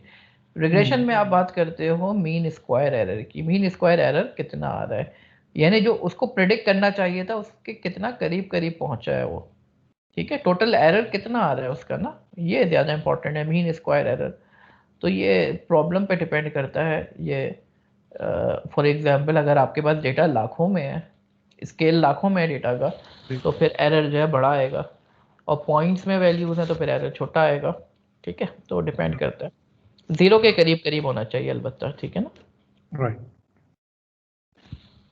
गुड क्वेश्चन, आगे चलते हैं। Any question? सर ये पूछना था कि जैसे एमएल जो है लर्निंग के बेस पे डिसीजन लेते हैं, तो लर्निंग का भी कोई पैरामीटर प्रिंसिपल्स होंगे ना इसको करवाने के, वो क्या है? सॉरी फिर से पूछिएगा। सर जैसे एमएल जो है डेटा की बेस पे डिसीजन मेकिंग कर रहा है, तो उसको डेटा जो लर्न करवाना है वो किस तरीके से होगा? हाँ देखें, ये तो हम अभी पढ़ते हैं ना। देखें डेटा जो है वो तो ट्रेनिंग डेटा होगा, वो आप प्रोवाइड करोगे, ठीक है। अभी आते हैं इसके ऊपर ना, यही बात मैं अभी करने वाला था, अगला टॉपिक यही था, ट्रेनिंग कैसे करते हैं। अच्छा सर, एक और क्वेश्चन था। जी जी। मल्टीपल रिग्रेशन में डिफरेंट पैरामीटर्स हम यूज कर रहे होते हैं, तो ये कंटिन्यूस हम इसको रन कर सकते हैं? कंटिन्यूस ही लर्निंग होती है ना, सारे पैरामीटर्स एक साथ लर्न करता है, लेकिन जो है फर्स्ट स्टेप में वो जब लर्न करेगा वो गलती करेगा। ठीक है, मैं इसको रिपीट कर देता हूँ। देखिए होता है इस तरीके से है, हमारे पास कुछ डेटा होता है ट्रेनिंग का, हम कंप्यूटर से सवाल पूछते हैं, भाई ये सवाल है इसका जवाब बताओ, उसने जवाब बताया, आप देखते हो इसने गलती कितनी की, जिसको कहते हैं हम एरर, एरर कहते हैं। उस गलती की बुनियाद पे हम बोलते हैं भाई मशीन अपने आप को ठीक करो, तो वो अपने सारे पैरामीटर्स को ठीक कर लेता है ताकि अगर सेम क्वेश्चन रिपीट हो तो वो गलती दोबारा ना करे। फिर क्वेश्चन पूछते हैं, फिर लर्न करते हैं, ये प्रोसेस ग्रेजुअली चलता है। ठीक है, तो ये कंटिन्यूअस लर्निंग होती है। ठीक है, जहाँ पर हमें लगता है कि एरर जो है अब बहुत कम हो गया है, मुनासिब हो गया है, वहाँ पर हम स्टॉप कर जाते हैं। ठीक है, राइट। अच्छा जी आगे चलते हैं। अच्छा, हम जो है साइकिट लर्न पे काम करेंगे इंशाल्लाह। साइकिट लर्न एक लाइब्रेरी है मशीन लर्निंग की, तो मैं इसका इंट्रोडक्शन दे रहा हूँ अभी आपको ना, सिर्फ इंशाल्लाह जब आप मशीन लर्निंग पढ़ेंगे तो डिटेल में पढ़ेंगे इसको, टेंसरफ्लो और साइकिट लर्न को। तो इसको इंस्टॉल करने का तरीका क्या है, पिप इंस्टॉल साइकिट लर्न, -u देंगे तो उस पर्टिकुलर यूज़र के लिए इंस्टॉल होगा। और वैसे ये जब आप एनाकोंडा इंस्टॉल करेंगे ये उसके साथ इंस्टॉल हो जाता है। ठीक है, अब ये समझना ज़रूरी है डेटा सेट क्या होता है। डेटा सेट में हमारे पास दो चीज़ें होती हैं। ठीक है, डेटा सेट आपको बहुत मिल जाएंगे, दो चीज़ें होती हैं एक्स और वाई। एक्स क्या है आपका, एक्स आपके फीचर्स है जिसकी बुनियाद पे आप प्रेडिक्शन कर रहे हो। ठीक है, यानी आप कहते हो कि आपने बताना है कि क्रेडिट कार्ड जो है वो उसका फ्रॉड हो रहा है या नहीं हो रहा है, इसकी क्लासिफिकेशन करनी है, बाइनरी क्लासिफिकेशन। तो स्टूडेंट्स आप क्या करेंगे, आप देंगे कि कितने हज़ार की या कितने लाख की ट्रांजैक्शन हो रही है, किस जगह से ट्रांजैक्शन हो रही है, किस टाइम पे ट्रांजैक्शन हो रही है, और जो करने वाला है वो कौन है, उसका जेंडर क्या है। ठीक है, वगैरह वगैरह। तो इसकी बुनियाद के ऊपर उसका, इसकी एज क्या है करने वाले की, इस तमाम चीज़ों की बुनियाद के ऊपर आप प्रेडिक्शन करोगे। तो ये एक्स है जिसको हम फीचर कहते हैं, और वाई क्या होगा कि हमारे पास जो ट्रेनिंग हो रही है अभी, ट्रेनिंग के दौरान तो हमें आंसर पता होगा ना, जब बच्चे को आप सिखाते हैं तो आप साथ साथ उससे सवाल पूछ के सही जवाब भी बताते हैं ताकि वो लर्निंग करे, तो वाई भी हमें पता होगा ट्रेनिंग के दौरान। ठीक है, लेकिन जब उसको आप इस्तेमाल करने लगोगे फिर तो आपको वाई नहीं पता होगा, लेकिन जब आप सिखा रहे होगे उस वक्त तो आपको वाई भी पता होगा, सवाल भी पता होगा, उसका जवाब भी पता होगा, और हम बता रहे होंगे तुमने सवाल का जवाब सही दिया या गलत दिया। इसको कहते हैं सुपरवाइज्ड लर्निंग। ठीक है, इसको क्या कहते हैं, सुपरवाइज्ड लर्निंग। सवाल भी पता है, उसका जवाब भी पता है। तो हमारे पास एक्स और वाई होगा। ठीक है, तो इसको हम इस्तेमाल करेंगे इंशाल्लाह, प्रैक्टिकल हम अगली क्लास में करेंगे बोस्टन हाउसिंग डेटा सेट पे। मैं थोड़ी सी थ्योरी पढ़ा दूं। और अच्छा, अब माय डियर स्टूडेंट्स हम क्या करेंगे, हम एक्यूरेसी निकालेंगे। जो सवाल पूछा था अभी किसी ने कि एक्यूरेसी क्लासिफिकेशन की केस में आएगी कि भाई कितने उसने जो प्रेडिक्शंस की हैं वो सही प्रेडिक्शंस की हैं। ठीक है, 100 में से अगर 99 बार सही बता रहा है वो, तो उसकी 99% एक्यूरेसी है। और एरर भी इंपॉर्टेंट है, कितनी गलतियां कर रहा है ये भी इंपॉर्टेंट है। अच्छा माय डियर स्टूडेंट्स, एक चीज़ और है, एक चीज़ ये है कि हम जो है ट्रेनिंग के बाद उसको, ट्रेनिंग में उसकी एक्यूरेसी अच्छी आ रही है भाई, तो इसका मतलब क्या है, हमारा मॉडल, जिसको मॉडल कहते हैं, मॉडल हमारा सही बन गया, यहाँ पे रुक जाना चाहिए या क्या करना चाहिए। देखिए हमें चेक करना है ये ऐसे डेटा पे जिस पे उसने ट्रेनिंग नहीं की है, उस पे तो चेक करें। सही है ना, जिस सवाल को आपने सिखा दिया है बच्चे को, इम्तिहान में वही सवाल तो नहीं पूछेंगे ना, थोड़ा सा चेंज करके पूछेंगे। तो इस वजह से हम अपने डेटा को दो हिस्सों में तोड़ते हैं, एक हिस्सा कहलाता है ट्रेनिंग और एक हिस्सा कहलाता है टेस्टिंग। ट्रेनिंग पे आप उसको बताते हो ये सवाल है, तुम जवाब बताओ, तुमने गलत जवाब बताया है तो तुम अपने आप को ठीक करो। अपने पैरामीटर्स को ठीक करो, जो ए बी सी है ना, एम और बी जो मैं बता रहा था अभी, उसको ठीक करो। तो अपनी गलतियां ठीक करते रहो इस तरीके से। जब गलती ठीक कर ली, अब चेक करो भाई टेस्ट डेटा पे सही आंसर जो है दे रहा है या नहीं दे रहा। यानी जो सवाल मैंने उससे नहीं पूछा अभी तक, वो सवाल पूछता हूँ, तो अगर उसने तैयारी अपनी सही कर ली है तो उसका जवाब भी सही देगा। जो सवाल उसको पहले से पता है, ट्रेनिंग में देख चुका है, वो तो नहीं पूछोगे ना आप इम्तहान में, ठीक है। तो टेस्टिंग भी ज़रूरी है, अनसीन डेटा पे कैसा काम कर रहा है वो, ये इम्पोर्टेंट है। और एक और चीज़ यहाँ पे इम्पोर्टेंट है, ओवर फिटिंग। बाज़ औक़ात ऐसा होता है, आपने बच्चे को क्वेश्चन पूछे, उसने जो है आंसर दिए और आपने बताया सही आंसर ये है, वो रट लेता है, यानी वो डेटा को समझता नहीं है। डेटा को समझने के बजाय वो याद कर लेता है डेटा को। तो इसको क्या कहते हैं, ओवर फिटिंग कहते हैं, ठीक है। यानी ये डेटा है, फॉर एग्जांपल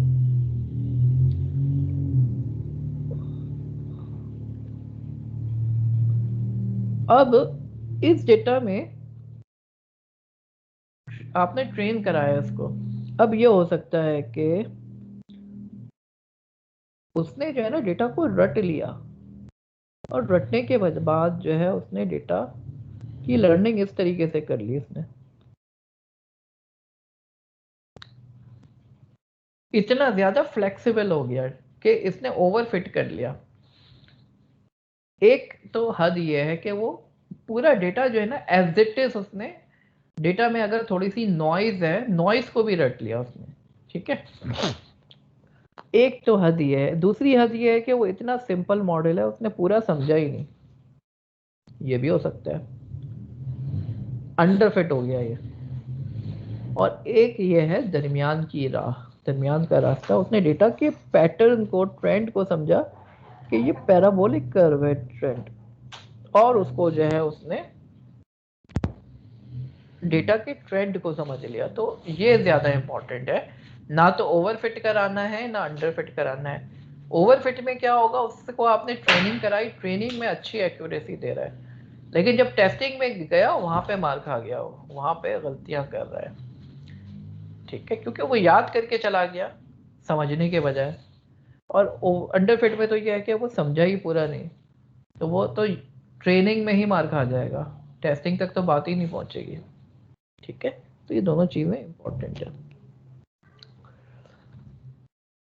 यहाँ पे कोई क्वेश्चन है तो आप लोग पूछ सकते हैं।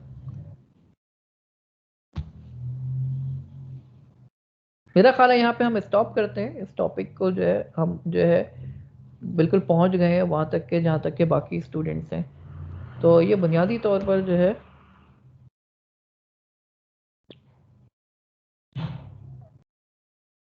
बुनियादी तौर पर ये क्लास थी उन स्टूडेंट्स के लिए जिनको प्रॉब्लम हो रही थी थोड़े से कॉन्सेप्ट्स में, मैथमेटिक्स में उनको बहुत प्रॉब्लम हो रही थी, और कुछ नए स्टूडेंट्स ने ज्वाइन किया था। तो मैंने सोचा कि दोनों को ही फ़ायदा हो जाए, तो हमने कुछ एक्स्ट्रा क्लास और भी फ्यूचर में इंशाल्लाह शेड्यूल करेंगे अगर प्रॉब्लम आई फिर बच्चों को तो, ठीक है। तो हम जो है सारी चीज़ें कवर कर ली हैं हमने। अब हम नेक्स्ट क्लास में नए टॉपिक पढ़ेंगे, यहीं से जो कंटिन्यू करेंगे, ठीक है। तो any question that you would like to ask, otherwise we stop here, ठीक है माय डियर स्टूडेंट्स।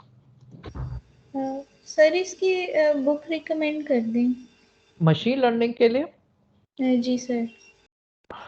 अच्छा, machine learning with scikit learn जो है एक बुक है, मैं आपको शेयर कर देता हूँ ग्रुप के ऊपर ना, ठीक है। तो वैसे तो बहुत बुक्स हैं लेकिन उसमें मैथमेटिक्स बहुत होती है, तो मैं फिर भी शेयर कर देता हूँ machine learning with scikit learn, ठीक है। चलो, right. Thank you. Okay my dear students, अल्लाह हाफिज़। अल्लाह हाफिज़, थैंक यू। Thank you.